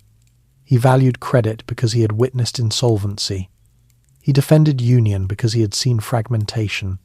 Whether his methods were always prudent is open to examination. What remains evident is the consistency between his formative experiences and his later convictions. History cannot change the outcome at Weehawken. It cannot alter the policies he championed or the controversies he sparked. But our understanding of the conditions that shaped his choices can deepen. Perhaps the past asks not for simple praise or blame, but for patience in recognizing complexity. In the years when Alexander Hamilton's name appeared regularly in newspapers and pamphlets, when debates about finance and federal power filled meeting halls, much of the stability in his life rested on structures far less visible. The public sphere of the early republic was loud and often combative. The domestic sphere, by contrast, required steadiness, memory, and endurance. Elizabeth Schuyler Hamilton and the women around her lived within expectations that did not place them at lecterns or in legislative chambers, yet their influence moved through quieter channels. Elizabeth had grown up in the household of Philip Schuyler, a general and landowner whose estate at Albany functioned as both family home and political crossroads. The Schuyler household received visitors ranging from military officers to foreign dignitaries. Hospitality was not merely social courtesy, it was part of political culture. Meals were occasions for alliance building. Letters were drafted at writing desks while servants moved discreetly through rooms carrying tea or clearing dishes. Elizabeth's upbringing prepared her to navigate conversation, manage logistics, and understand the rhythms of public life. Marriage to Hamilton brought both affection and complexity. His temperament was energetic, often impatient with delay. Her disposition was steadier. During his service in the Treasury Department, the Hamilton home in New York became a gathering place for Federalist allies. Dinners were structured, yet informal enough to encourage discussion. Elizabeth oversaw household management with careful attention to detail. Food procurement in the 1790s required planning. Markets offered meat, bread, imported sugar, and local produce, but availability fluctuated with seasons and trade conditions. Women in households like the Hamiltons also managed social perception. Clothing, comportment, and the tone of conversation communicated values. In a society attentive to honour and reputation, small gestures carried weight. Elizabeth's ability to maintain dignity during political criticism directed at her husband contributed to sustaining his credibility. She did not issue public rebuttals, but her presence at events and her engagement in charitable work reinforced an image of moral seriousness. Angelica Schuyler Church, Elizabeth's sister, provided a different kind of influence. Married to John Barker Church, a businessman with transatlantic connections, Angelica moved comfortably between American and European circles. Her letters reveal sharp intellect and observational skill. She corresponded with Hamilton in language that reflected both affection and political awareness. Through Angelica, Hamilton remained connected to broader networks of commerce and diplomacy, extending beyond immediate party lines. Women more generally participated in shaping the early republic through education and civic engagement. Though barred from voting or holding office, they influenced household decisions and nurtured political literacy in children. Schools for girls expanded modestly in urban centres, emphasising reading, writing, and moral instruction. Religious congregations offered spaces where women organised charitable initiatives, distributing aid to the poor and supporting widows of veterans. The Hamilton household included enslaved individuals during earlier years, reflecting broader patterns in northern states before gradual emancipation laws took effect. Domestic labour underpinned comfort and productivity. The tension between ideals of liberty and realities of slavery remained unresolved in many households, including those aligned with Federalist politics. Over time, New York's gradual abolition process altered the structure of labour, but not immediately or uniformly. When the Reynolds scandal became public in 1797, Elizabeth's role shifted from hostess and partner to figure of public sympathy.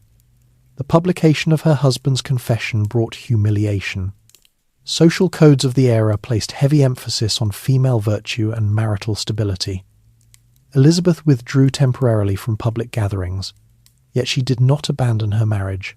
Her decision to remain by Hamilton's side reflected personal conviction and awareness of family cohesion. The domestic environment also included children whose lives unfolded amid political turbulence. The Hamilton sons were educated in classical languages and mathematics. Tutors supplemented formal schooling. Elizabeth oversaw moral instruction, drawing on Protestant teachings that emphasized discipline and humility. Daughters received education in reading, writing, and domestic management, preparing them for roles expected in their own future households. Outside the Hamilton family, other women experienced the Republic differently. In frontier settlements, wives of farmers laboured alongside husbands in clearing land and cultivating crops. They managed dairy production, textile spinning, and preservation of food for winter. Urban women in modest households took in laundry, sewed garments, or operated small shops. Widows of soldiers navigated pension systems that were often slow and inconsistent. Political polarization affected these women as well. Newspapers circulated through communities, sometimes read aloud in homes. Debates about the Constitution or foreign policy filtered into conversations at markets and church gatherings. While formal political participation remained closed, opinion formed nonetheless. Women influenced sons, husbands, and neighbours through discussion and moral framing. Elizabeth Hamilton gradually channeled her energy into organised philanthropy. In 1806, 2 years after Hamilton's death, she helped found the Orphan Asylum Society of New York. The institution aimed to provide shelter and education for children without parents, many of whom were affected by disease or economic hardship. The project reflected both personal experience. Her own children had nearly faced financial instability and broader urban need. The Orphan Asylum Society represented an emerging form of civic organisation.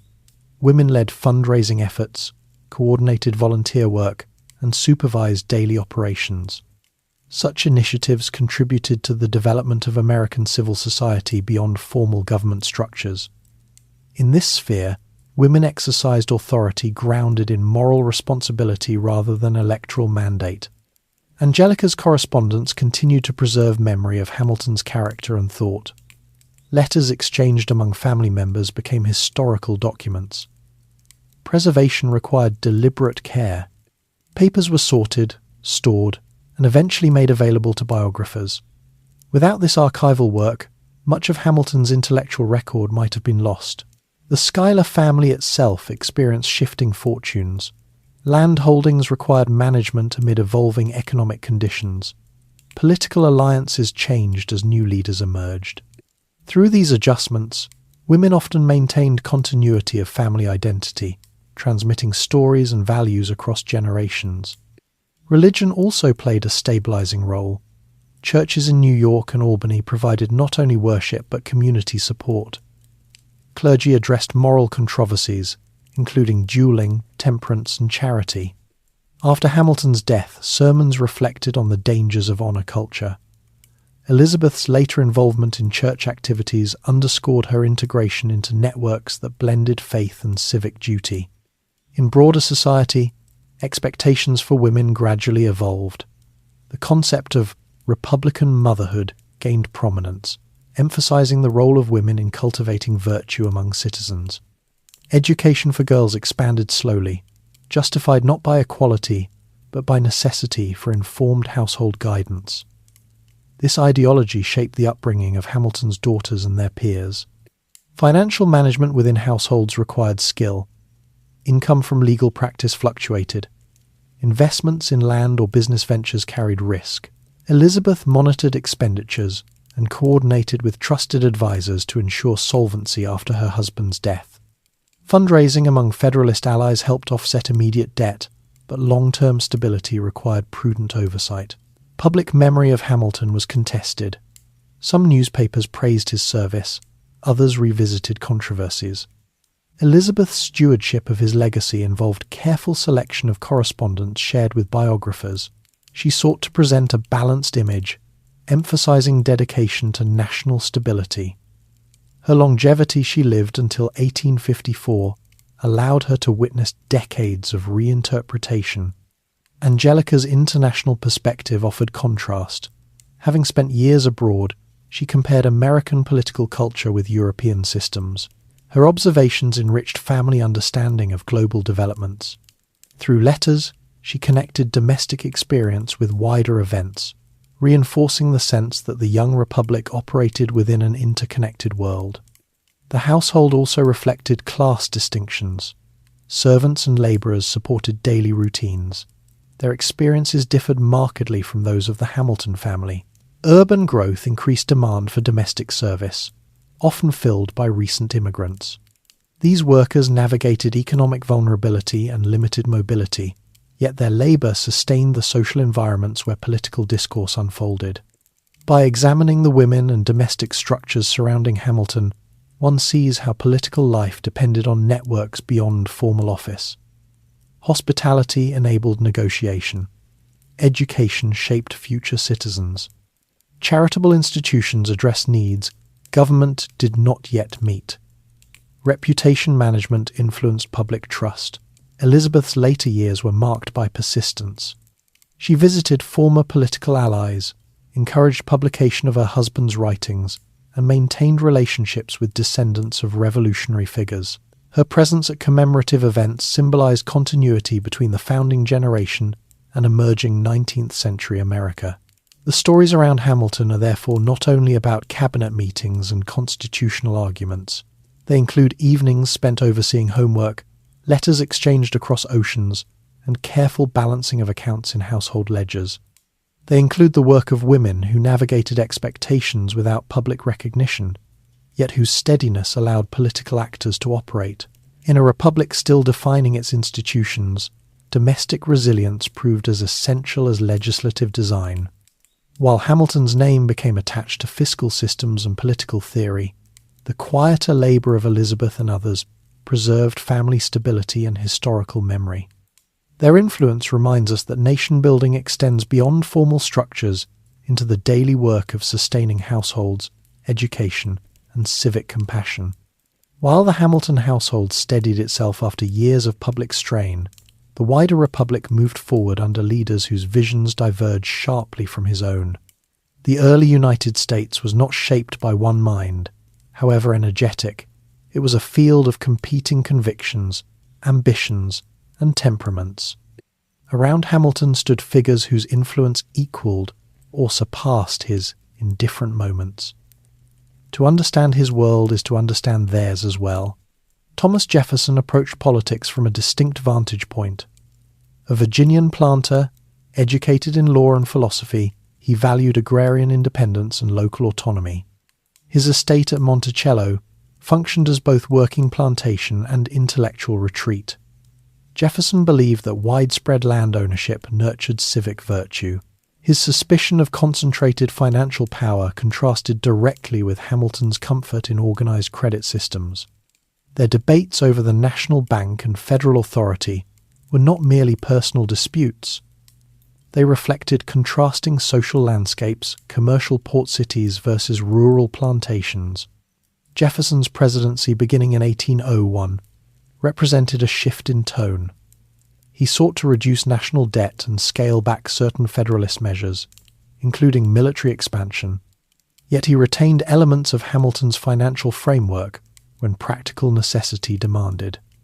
The Louisiana Purchase in 1803 doubled the nation's territory. Though Jefferson questioned whether the Constitution explicitly authorized such acquisition, he moved forward pragmatically. The episode illustrated how ideological positions sometimes yielded to opportunity. James Madison, initially allied with Hamilton during ratification debates, gradually aligned more closely with Jefferson. Madison's intellectual rigor shaped constitutional interpretation.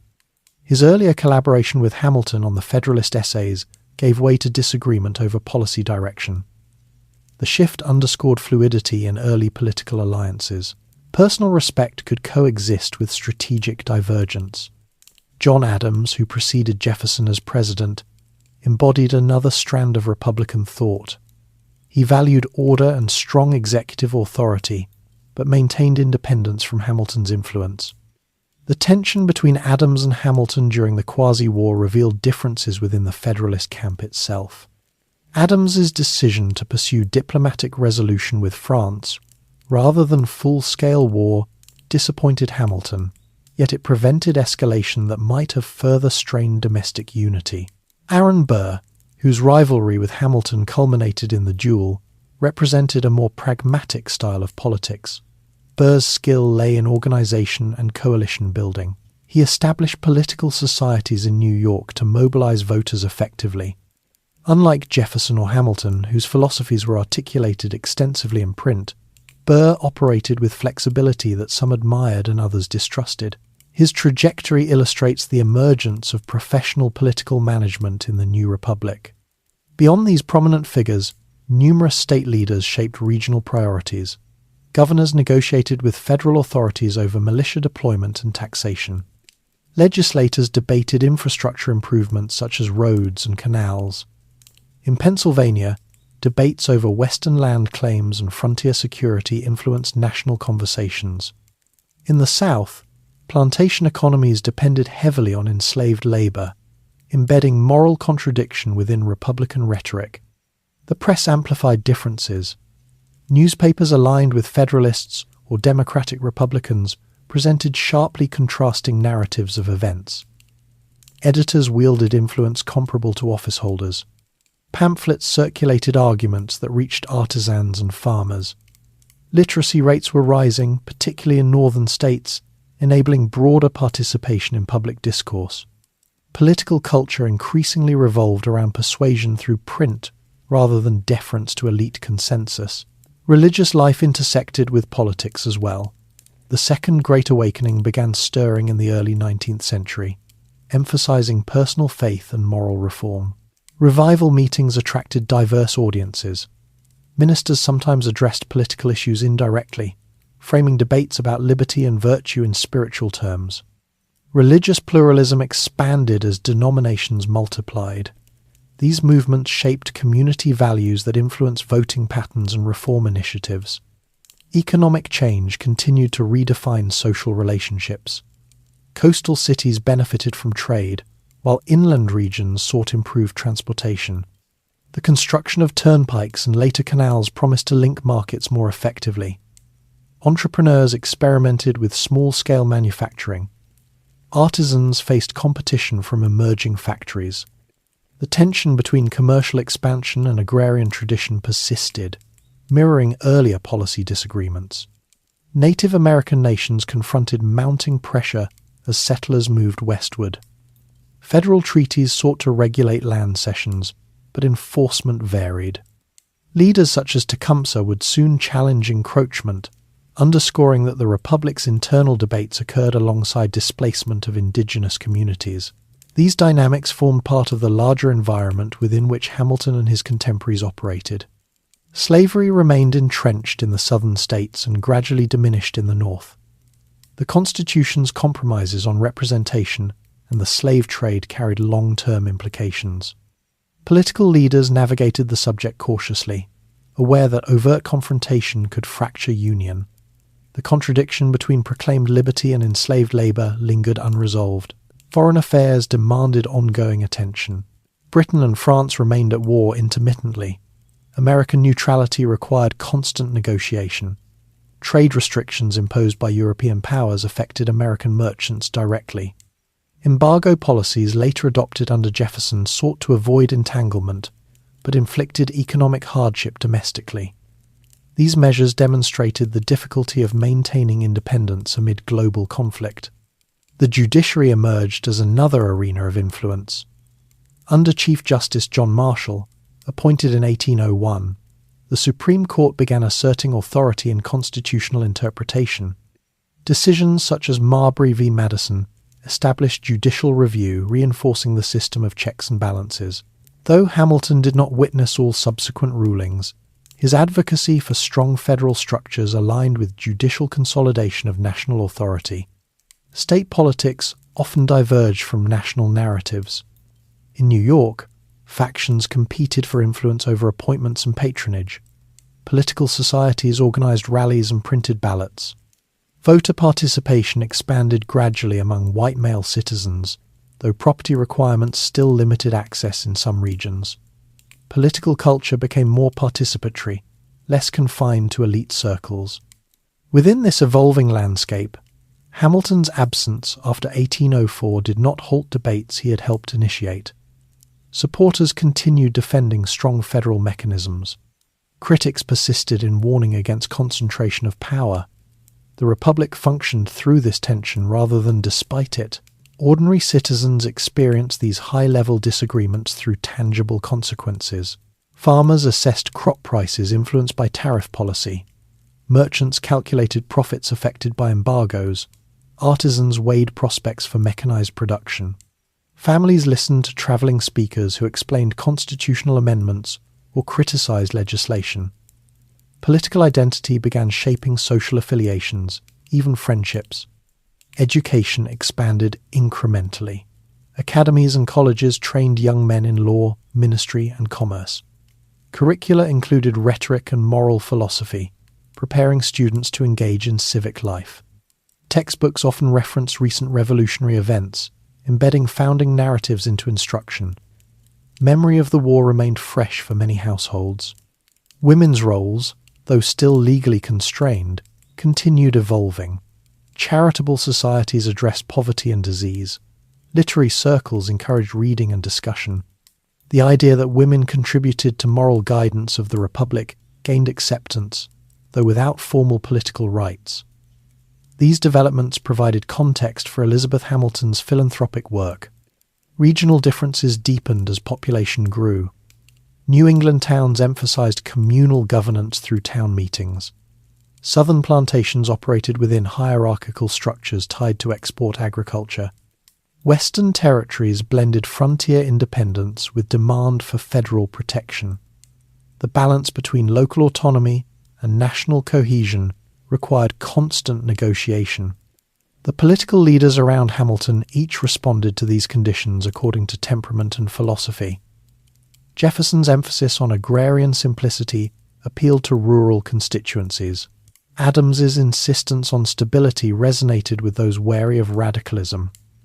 Madison's theoretical clarity shaped constitutional discourse. Burr's organizational skill demonstrated emerging campaign techniques. None acted in isolation.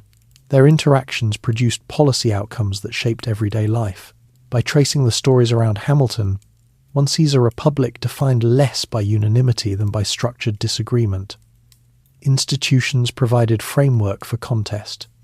Elections offered mechanism for change without violence, at least in most instances. The duel that ended Hamilton's life stood in contrast to this broader trend toward procedural resolution of conflict. As years passed, younger politicians inherited arguments from their predecessors. They referenced Hamilton and his rivals as symbols of particular approaches. The debates about federal power, economic policy, and foreign alignment continued in new forms. The Republic's capacity to adapt without collapsing owed something to the constitutional architecture forged amid earlier disputes. The individuals who stood beside or against Hamilton were not merely antagonists or allies, they were architects of alternative visions. Their presence ensured that no single philosophy dominated unchallenged. In that balance lay both frustration and durability. Long before Alexander Hamilton entered New York as a young student, the city itself had been shaping ambitions in quieter ways. Ports have their own character. They are neither entirely stable nor entirely chaotic. Ships arrive and depart, bringing goods, languages, rumours, and expectations. By the time Hamilton began his legal career there in the 1780s, New York was transforming from a colonial outpost into a commercial hub with national significance. The harbour was the city's pulse. Merchant vessels anchored in orderly rows when weather permitted. Cargo included sugar from the Caribbean, rum distilled locally, timber from northern forests, flour from inland farms, and textiles imported from Britain. Dock workers unloaded barrels and crates with practiced efficiency. Labour was physical and often seasonal. Free black labourers, enslaved individuals, recent immigrants, and native-born artisans worked side by side under supervision of merchants who calculated profit margins carefully. Hamilton understood this world instinctively. His Caribbean upbringing had trained him to see commerce as lifeblood. When he advocated for a strong financial system, he pictured places like these docks where credit agreements determined whether cargo moved and where international confidence affected daily wages. The city's streets were narrow and uneven. Wooden houses stood close together. Markets operated in designated squares where butchers, bakers, and produce sellers displayed goods. Women bargained over prices. Children ran errands. News travelled through conversation as quickly as through print. Taverns served as meeting places not only for drink, but for political debate. Pamphlets were read aloud to patrons who might not have purchased copies themselves. Printing presses were critical actors in this environment. Newspapers aligned with different political perspectives competed for readership. Editors shaped public opinion by selecting which speeches to print and which rumours to amplify. Hamilton himself had relied on these presses to circulate Federalist essays.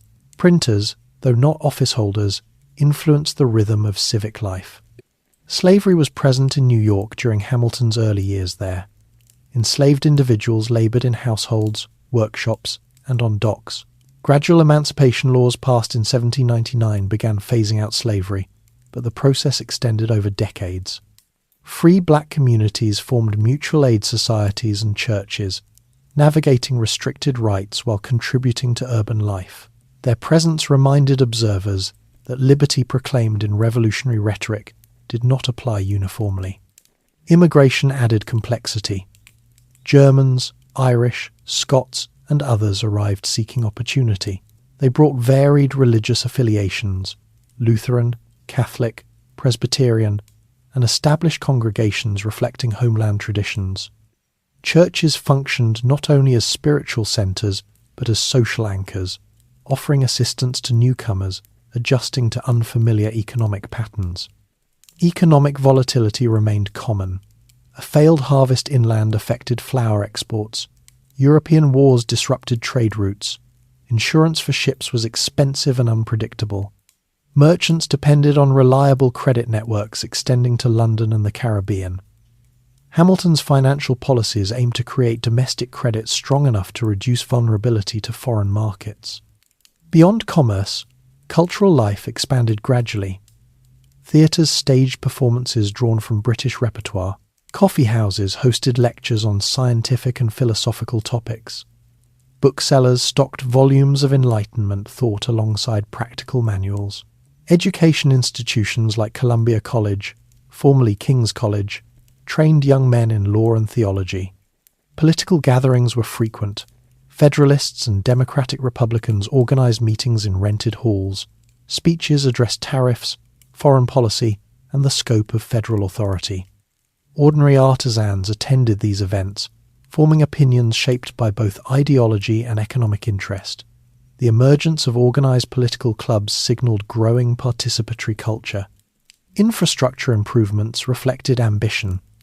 Proposals for improved roads connecting New York to inland markets circulated among business leaders. The idea of canals linking the Hudson River to the Great Lakes would later materialise in the Erie Canal, transforming trade patterns dramatically. Even in Hamilton's lifetime, the desire for internal improvement suggested recognition that commerce required physical pathways as well as financial systems. Public health challenges persisted. Outbreaks of yellow fever periodically disrupted urban routines. Quarantine regulations affected shipping schedules. Physicians struggled with limited understanding of disease transmission. Families often fled temporarily to rural areas during severe epidemics, leaving businesses shuttered. Such episodes underscored fragility beneath commercial prosperity. Artisans operated workshops producing furniture, clothing, and tools. Apprenticeships structured skill transmission. Guild traditions weakened compared to European models, but informal networks maintained standards. Industrialization had not yet reached full scale. Production remained largely manual. Yet small manufactories hinted at future transformation, aligning with Hamilton's encouragement of domestic industry. Social hierarchy was visible but not fixed. Wealthy merchants constructed larger homes with imported furnishings. Modest families lived in cramped quarters. Yet upward mobility, though limited, was more attainable than in many European cities. Success in trade or law could elevate status within a generation. Hamilton's own rise from obscurity exemplified this possibility. Religious diversity shaped moral discourse. Anglican, Dutch, Reformed, Presbyterian, and other congregations coexisted. Sermons addressed civic virtue, temperance, and charity. Clergy sometimes cautioned against excessive speculation or moral laxity. Religious festivals and community gatherings provided structure amid economic uncertainty. The legal system formed another pillar of urban life. Courts handled disputes over contracts, property, and inheritance. Lawyers like Hamilton navigated complex cases reflecting commercial expansion. Litigation could determine whether a merchant retained solvency or descended into bankruptcy. Legal reasoning thus influenced not only abstract principles but tangible livelihoods. Entertainment and leisure existed alongside seriousness. Public gardens offered spaces for walking. Concerts featured European compositions. Seasonal celebrations marked national holidays such as Independence Day, though commemorations varied in tone depending on political alignment. Toasts and speeches accompanied such events, reinforcing narratives of national identity. Transportation within the city relied on foot traffic and horse-drawn vehicles. Street lighting was limited. Nighttime required caution. Watchmen patrolled neighborhoods to deter crime. Fire posed constant threat in densely built areas. Volunteer fire companies formed communal defense networks. The city's growth attracted speculation. Investors purchased land anticipating expansion. Neighborhoods shifted as wealthier residents moved northward seeking cleaner air and quieter streets. Property values fluctuated with economic cycles. Such dynamics provided opportunities for profit but also risk. Hamilton's policies resonated particularly in this environment. The establishment of the Bank of the United States and federal assumption of debt strengthened confidence among merchants. Critics accused him of favoring urban interests, yet the stability he sought extended beyond city limits. Still, it was in places like New York that his ideas found immediate expression. After his death, the city continued evolving. Commercial expansion accelerated. Immigration increased dramatically in subsequent decades. Infrastructure projects transformed trade routes. Yet the foundational patterns of debate, diversity, and economic ambition remained. To look at New York during Hamilton's era is to see a laboratory of Republican experiment. Urban life required negotiation among varied groups, merchants and laborers, immigrants and native-born, enslaved and free. Political ideology intersected with daily calculation of wages and prices. The harbour reflected both independence and dependence on global currents. Hamilton did not create this city, but he responded to it. Its restless energy matched his own. Its reliance on credit echoed his conviction about public finance. Its divisions mirrored national disagreements. In understanding the city that surrounded him, one understands the practical terrain upon which his ideas operated. The docks, the presses, the markets, and the courtrooms formed an ecosystem in which Republican governance had to function concretely. Abstract theory met barrels of sugar, contracts for shipment, and families budgeting weekly expenses. The Republic was not sustained by rhetoric alone. It depended on transactions recorded daily in ledgers. New York's story during these years thus offers perspective on Hamilton's ambitions. He envisioned a nation capable of harnessing commercial vitality without succumbing to instability.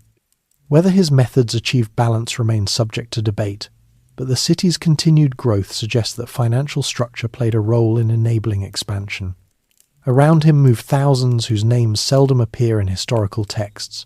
Their labour, consumption, and participation in public discussion gave substance to policies debated at higher levels. The early republic was built not only in conventions and cabinets, but along waterfronts and within workshops. When the Revolutionary War ended, soldiers dispersed across the states carrying more than muskets and worn uniforms. They carried expectations. Years of hardship had been justified by promises of honour, gratitude, compensation. Yet peace brought immediate practical questions. How would veterans support families? Would pensions be paid reliably? Would Western lands granted as reward be secure from dispute? Alexander Hamilton had witnessed the strain within the army during its final encampments. Officers worried that Congress lacked resources to fulfill obligations. The Newburgh Conspiracy of 1783, in which some officers contemplated pressuring Congress for payment, revealed how fragile loyalty could become when compensation lagged. Hamilton helped diffuse that crisis, understanding that military dissatisfaction could undermine Republican legitimacy. After independence, many veterans returned to farms that had been neglected or damaged. Some found debts accumulated during absence.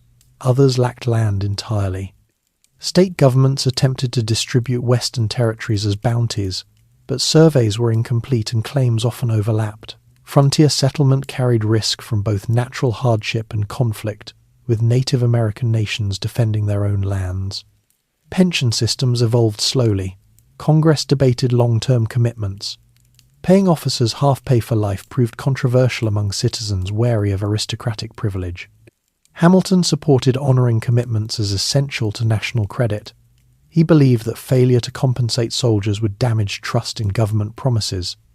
Critics countered that fiscal prudence required caution. Ordinary soldiers faced additional challenges. Inflation during the war had eroded the value of wages paid in paper currency. Some veterans sold land warrants at discounted prices to speculators, unable to wait for distant settlement. Urban artisans who had served returned to workshops only to discover shifting markets. Apprenticeships disrupted by war needed re-establishment. In New England, economic distress combined with tax burdens sparked unrest, culminating in Shays' Rebellion in 1787. Many participants were veterans frustrated by foreclosure and limited political influence. The rebellion underscored how unresolved economic grievances could translate into organised resistance. Hamilton interpreted the episode as evidence that stronger central governance was necessary to prevent instability. The psychological adjustment from wartime discipline to civilian routine was also significant. Soldiers accustomed to structured command faced decentralized community life. The camaraderie of regiments gave way to dispersed households. Some veterans formed societies, such as the Society of the Cincinnati, to maintain bonds and advocate for mutual interests. Critics viewed these associations suspiciously, fearing hereditary elite formation. Widows of soldiers confronted particular vulnerability. Without consistent pensions, they relied on extended family or charitable relief. Churches and local governments provided limited assistance. The idea that the Republic owed sustained care to those who sacrificed for independence gained traction gradually, influenced by advocacy from leaders like Hamilton, who stressed credibility and obligation.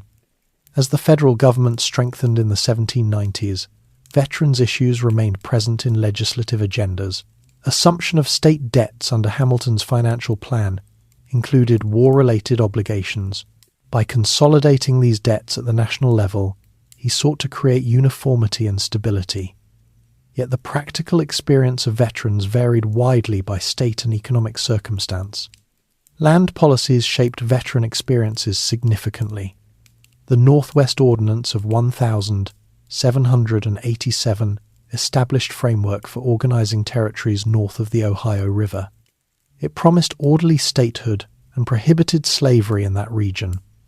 Veterans who migrated west participated in establishing new communities, bringing with them memories of collective struggle. Frontier settlements required cooperation in building schools, churches, and defensive measures. Conflicts with Native American confederations in the Northwest Territory resulted in further military campaigns in the 1790s.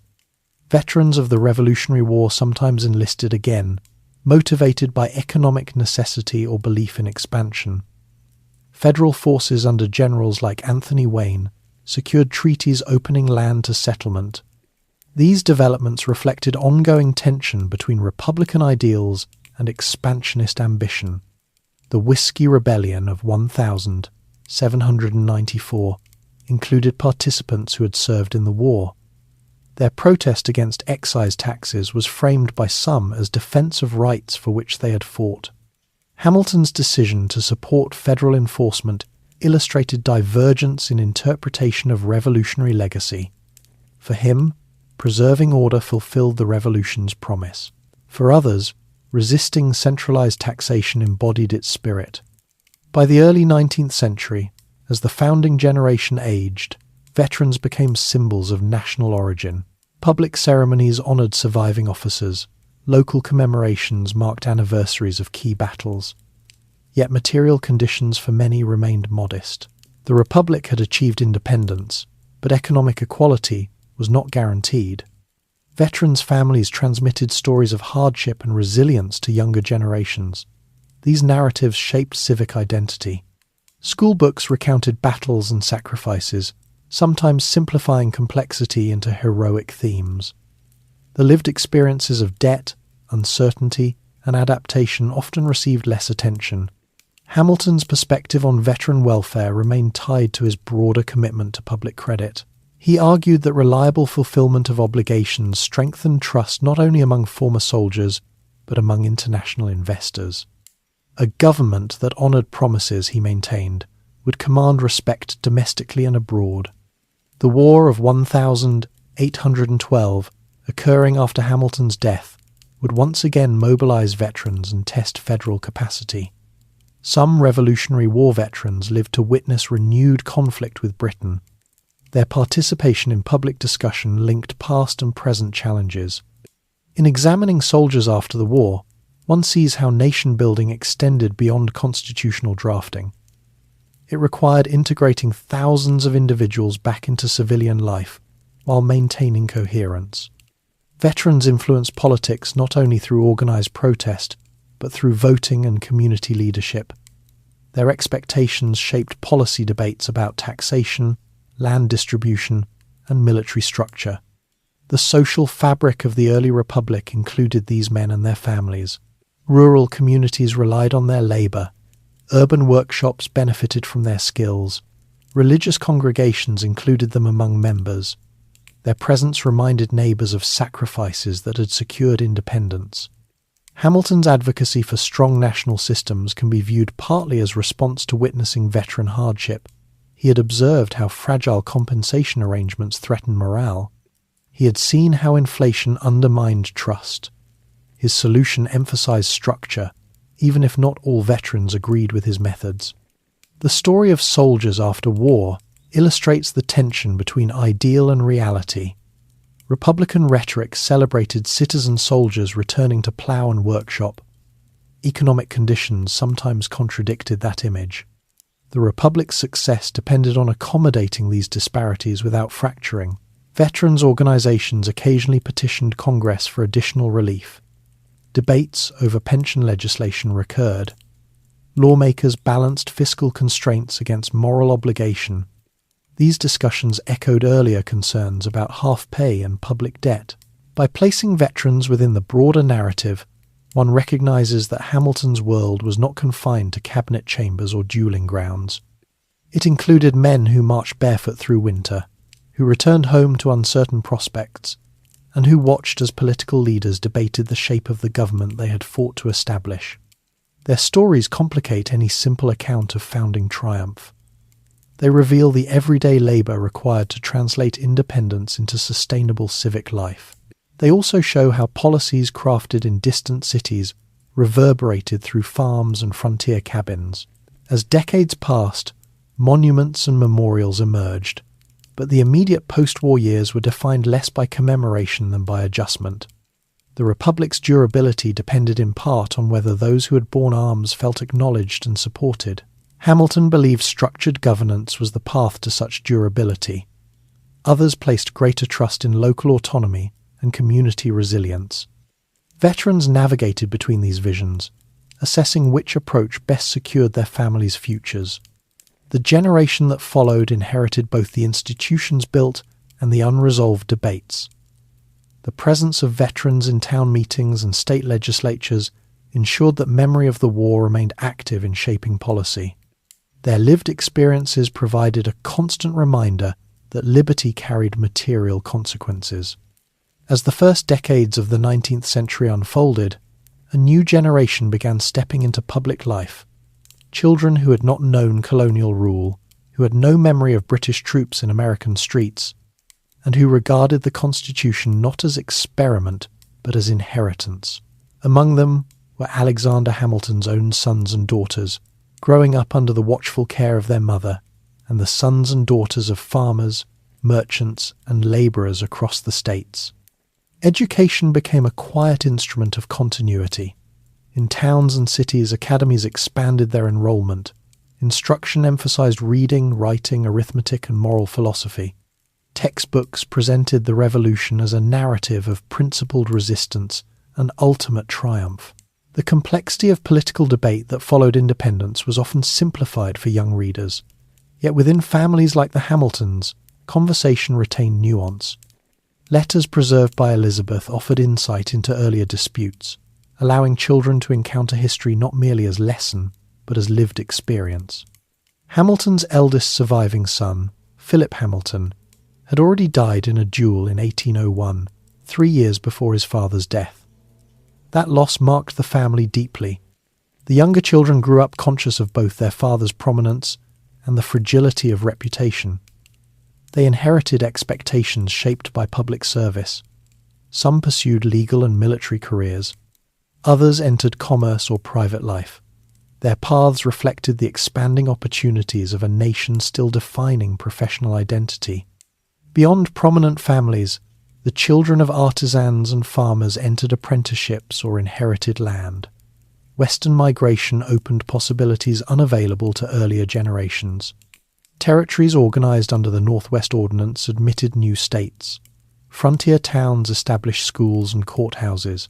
Civic identity extended gradually westward, though often at the expense of indigenous communities displaced by settlement. The Louisiana Purchase in 1803 had set this expansion in motion. Exploration parties like the Lewis and Clark expedition mapped routes across vast territories. Young Americans followed trails into regions previously distant from Atlantic centers of power. The sense of national scope broadened. Economic patterns shifted as agriculture and trade extended inland. Political participation also expanded among white male citizens. Property requirements for voting were reduced or eliminated in several states. Campaigns grew more organized, with rallies, pamphlets, and newspapers mobilizing broader constituencies. The political culture that Hamilton had known, rooted in elite negotiation, gradually adapted to mass engagement. Economic transformation accelerated. The Embargo Act of 1807, enacted under Jefferson in response to European interference with American shipping, disrupted trade severely. Coastal merchants faced losses. Smuggling increased. The policy's unpopularity revealed limits of executive control over economic behaviour. After repeal, trade resumed unevenly. The episode demonstrated how decisions at the highest levels affected ordinary livelihoods directly. The War of 1812 further shaped national identity. Younger officers and politicians emerged, including figures who would later lead the country. Battles on land and sea tested military preparedness. The burning of Washington in 1814 reminded citizens of vulnerability, yet eventual peace and symbolic victories, such as the defense of Fort McHenry and the Battle of New Orleans, fostered renewed patriotism. In this atmosphere, the legacy of the founding generation acquired ceremonial dimension. Surviving veterans attended commemorations. Newspapers revisited speeches and writings from earlier decades. Elizabeth Hamilton, aging yet active, witnessed these developments. She safeguarded correspondence that scholars and biographers sought. Through her, memory of debates about federal power and public credit persisted. The Second Bank of the United States, chartered in 1816 after the war, revealed financial disarray, echoed earlier controversies. Though Hamilton had been gone more than a decade, policymakers returned to mechanisms he had advocated. The recurrence of such institutions suggested that practical challenges often revived ideas once contested. Industrialization gained momentum in New England. Textile mills harnessed water power. Young women from rural areas worked in factories under structured schedules. Urban growth accelerated. Transportation improvements, particularly the Erie Canal completed in 1825, transformed New York into an even more dominant commercial center. These developments reflected trajectories Hamilton had anticipated when arguing for domestic manufacturing and infrastructure. Social reform movements expanded during this period. Abolitionist sentiment strengthened gradually in northern states. Temperance advocates organized campaigns. Educational reformers promoted standardized curricula. Women played significant roles in these initiatives, building on earlier charitable work exemplified by Elizabeth Hamilton's orphanage efforts. Political leadership passed to new figures such as James Monroe, whose presidency during the era of good feelings briefly reduced overt partisan conflict. Yet beneath surface harmony, debates about tariffs, internal improvements, and slavery continued. The Missouri Compromise of 1820 attempted to balance sectional interests by regulating the extension of slavery into new territories. The compromise illustrated enduring tension embedded in the Constitution's earlier arrangements. Hamilton's children navigated careers in this changing environment. Some served in diplomatic or military posts. Others pursued quieter professional paths. The family name carried weight, sometimes opening doors, sometimes inviting scrutiny. Elizabeth encouraged education and moral discipline, mindful of both opportunity and vulnerability. Public memory of Hamilton fluctuated. Federalist influence had waned, but his writings remained part of constitutional discourse. Lawyers cited Federalist essays in arguments. Political leaders invoked or critiqued his positions depending on context. His life became subject of biographies that shaped interpretation for successive generations. Ordinary young Americans encountered the Republic as established reality. They pledged allegiance in schools. They learned of Washington and Jefferson as figures of national narrative. For many, Hamilton's name appeared less frequently in popular accounts, overshadowed by presidents who followed.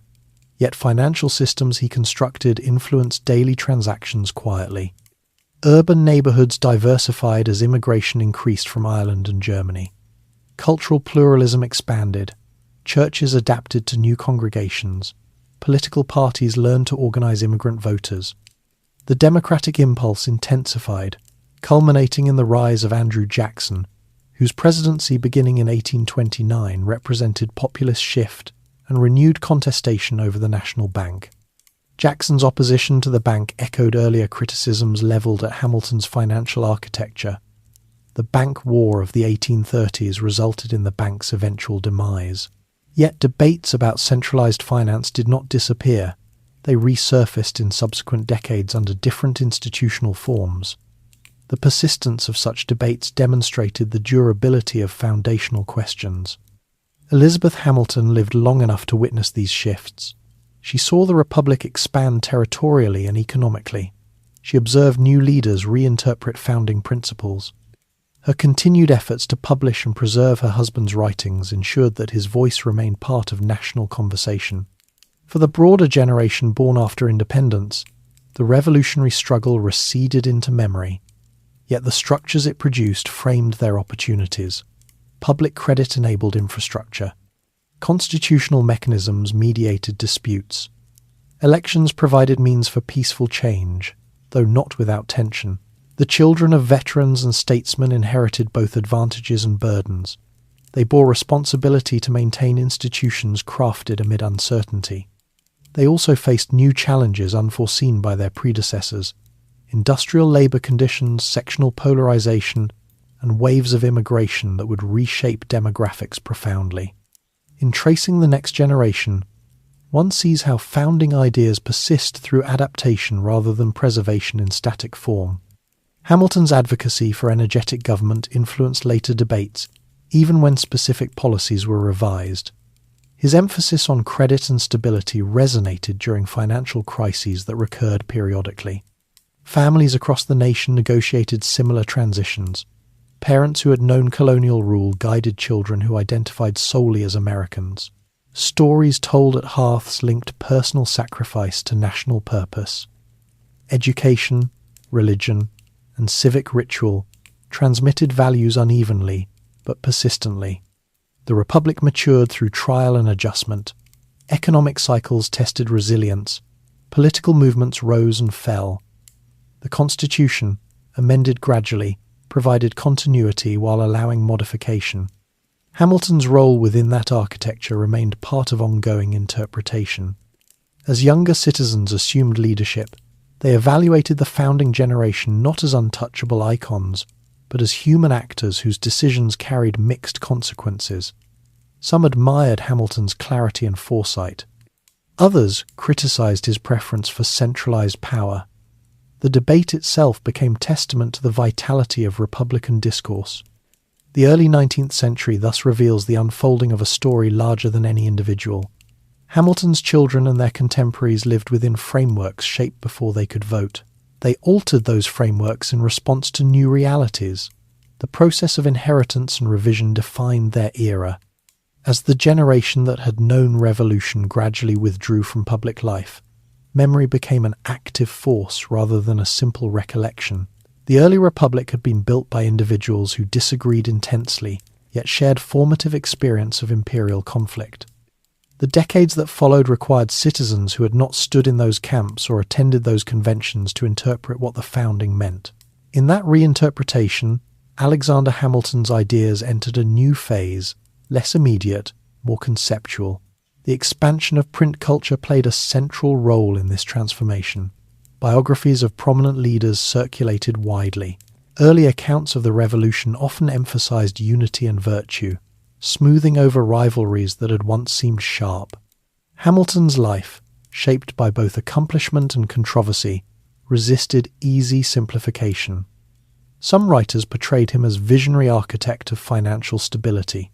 Others framed him as advocate of centralized power at odds with agrarian democracy. In the legal profession, however, his influence remained concrete. Courts continued referencing Federalist essays when considering constitutional interpretation.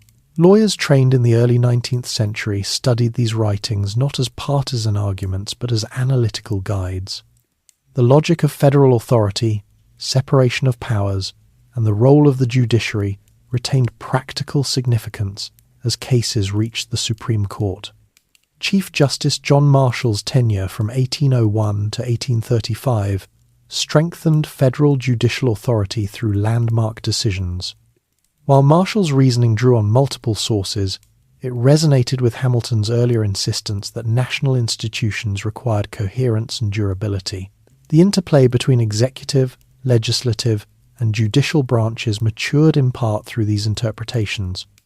Economic change intensified. The market revolution accelerated exchange between regions. Canals, roads, and eventually railroads connected interior farms with coastal ports.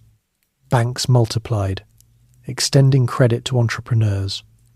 Financial panics, such as the Panic of 1819, exposed vulnerabilities within expanding systems. The debate over centralized versus decentralized banking revived arguments reminiscent of Hamilton's era.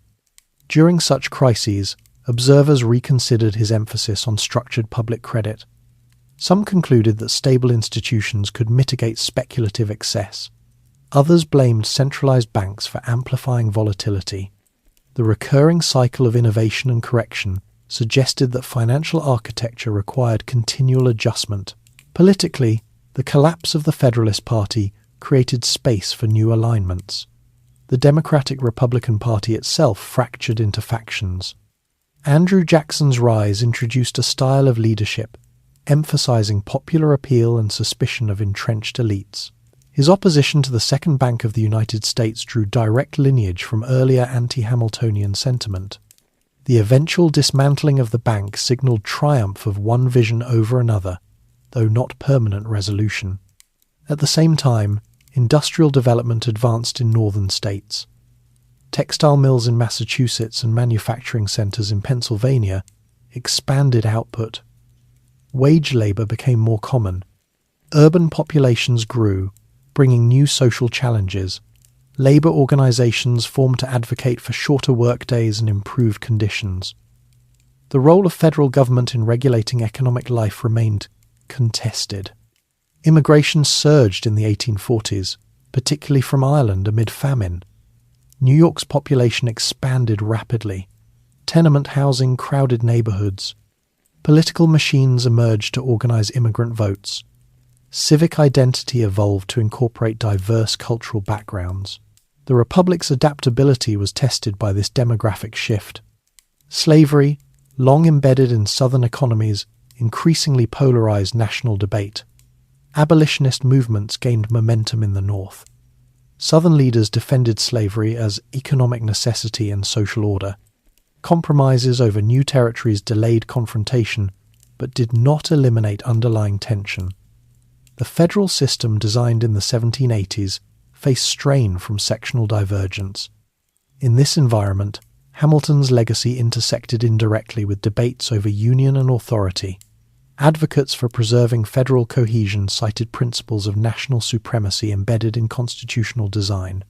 Critics of centralized enforcement invoked states' rights. The arguments echoed earlier disputes, though now framed by different issues. Elizabeth Hamilton, living into her 90s, observed these changes from a vantage point that bridged eras. She engaged with younger historians and visitors who sought first-hand insight into the founding generation. Her recollections influenced how later Americans understood early struggles. Memory, filtered through personal experience, became part of national narrative. Education reforms during this period expanded literacy and standardized curricula. Students encountered condensed accounts of constitutional debates. The complexity of Hamilton's financial program might be summarized in a few paragraphs, yet its implications endured in banking practices and fiscal policy. Simplification risked obscuring nuance, but it also allowed broader dissemination of civic knowledge. Religious revivals, particularly during the Second Great Awakening, reshaped moral discourse. Reform movements addressing temperance, prison conditions, and women's rights drew on renewed emphasis on individual responsibility and communal improvement. These movements operated within constitutional structures established decades earlier. Their success or failure depended partly on the flexibility of those structures. Women's roles continued evolving. The Seneca Falls Convention in 1848 articulated demands for expanded rights. Though long after Hamilton's death, such developments reflected ongoing negotiation between inherited norms and emerging expectations. Elizabeth's earlier charitable work represented a precursor to broader civic engagement by women. As the 19th century progressed, historians began evaluating founding figures more critically. Romanticized portrayals yielded to analysis of political maneuvering and personal contradiction. Hamilton's affair and duel, once sources of scandal, became subjects of scholarly inquiry rather than mere gossip. His immigrant background attracted renewed interest in a nation increasingly shaped by newcomers. Economic integration deepened. Railroads linked distant markets. Telegraph lines transmitted information rapidly. Financial institutions evolved to manage growing complexity. The principles of credit and centralized fiscal coordination that Hamilton had advanced continued informing policy debates, even when adapted to new circumstances. By mid-century, sectional conflict intensified into crisis. The Civil War tested the constitutional framework profoundly. Abraham Lincoln's administration invoked federal authority to preserve union, echoing themes of national supremacy. While direct lines between Hamilton's writings and wartime policy are not simple, the intellectual groundwork for strong central government provided foundation for actions taken during emergency. After the war, Reconstruction and industrial expansion transformed society further. Banking systems were reorganized through national banking acts. Public debt incurred during conflict required management. In these contexts, Hamilton's early insistence on honouring obligations resonated with policymakers confronting similar dilemmas. Through these decades, his name remained present in scholarly discourse, though less dominant in popular imagination compared to figures like Washington or Lincoln. Yet financial districts in cities, including New York's Wall Street, reflected institutional legacies aligned with his vision. The intertwining of government and commerce, for better or worse, became characteristic of American development. Memory of the duel at Weehawken persisted as cautionary tale about honour culture. Over time, public condemnation of dueling solidified. Legal reforms and shifting social norms rendered such encounters obsolete. Hamilton's death became emblematic of transition from personal codes to institutional resolution of conflict. As the 19th century approached its end, interest in the founding generation revived during periods of national reflection. Centennial commemorations revisited constitutional debates. Biographies re-examined Hamilton's contributions in light of industrial and financial growth. His immigrant origins gained symbolic value in a society negotiating identity amid diversity. The Republic had grown beyond what any founder could fully anticipate, yet foundational arguments about balance of liberty and authority, commerce and agriculture, local and national power, continued shaping policy. Hamilton's life, once immediate and controversial, became part of a larger conversation about American direction. In observing the evolution of his legacy, one sees how ideas outlive personalities. They are contested, reinterpreted, and sometimes misunderstood, yet they persist when embedded in institutional practice. Hamilton's advocacy for energetic government did not settle debate. It ensured that debate would operate within a structured constitutional arena. The story of those who followed him illustrates continuity amid change. Children educated in the early Republic became leaders in later crises. Cleed. Institutions designed in the 1780s adapted to challenges of expansion, industrialization, and conflict. The dialogue between competing visions of governance endured. Hamilton's name inscribed on buildings and cited in court opinions functioned less as partisan emblem and more as reference point for questions about national capacity. Whether praised or critiqued, his thought remained woven into the fabric of American governance. The House grows quiet now. The papers have been folded, the debates have softened into memory, and the river beside the city he once walked continues its steady movement toward the sea. The harbour that shaped his instincts still carries ships in and out, though none pause to consider the young clerk who once calculated cargo by candlelight. You have followed him from a small Caribbean island, through war, through argument, through triumph and mistake, through ambition and consequence. Around him moved wives and rivals, printers and soldiers, immigrants and labourers. The Republic did not rise because of one voice alone. It rose because many voices argued, resisted, built, and adjusted. Hamilton believed in structure because he had known disorder. He believed in credit because he had known loss. He believed that a nation, like a person, must keep its promises if it hopes to endure. Others believed freedom required greater distance from centralized power. The conversation between those positions never truly ended.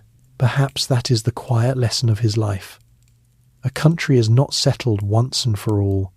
It is negotiated again and again, through courts, through elections, through public debate, through the steady work of families raising the next generation. As you rest tonight, you might picture that early Atlantic world, the docks, the ledgers, the narrow streets, and consider how much of our present still carries echoes of those beginnings.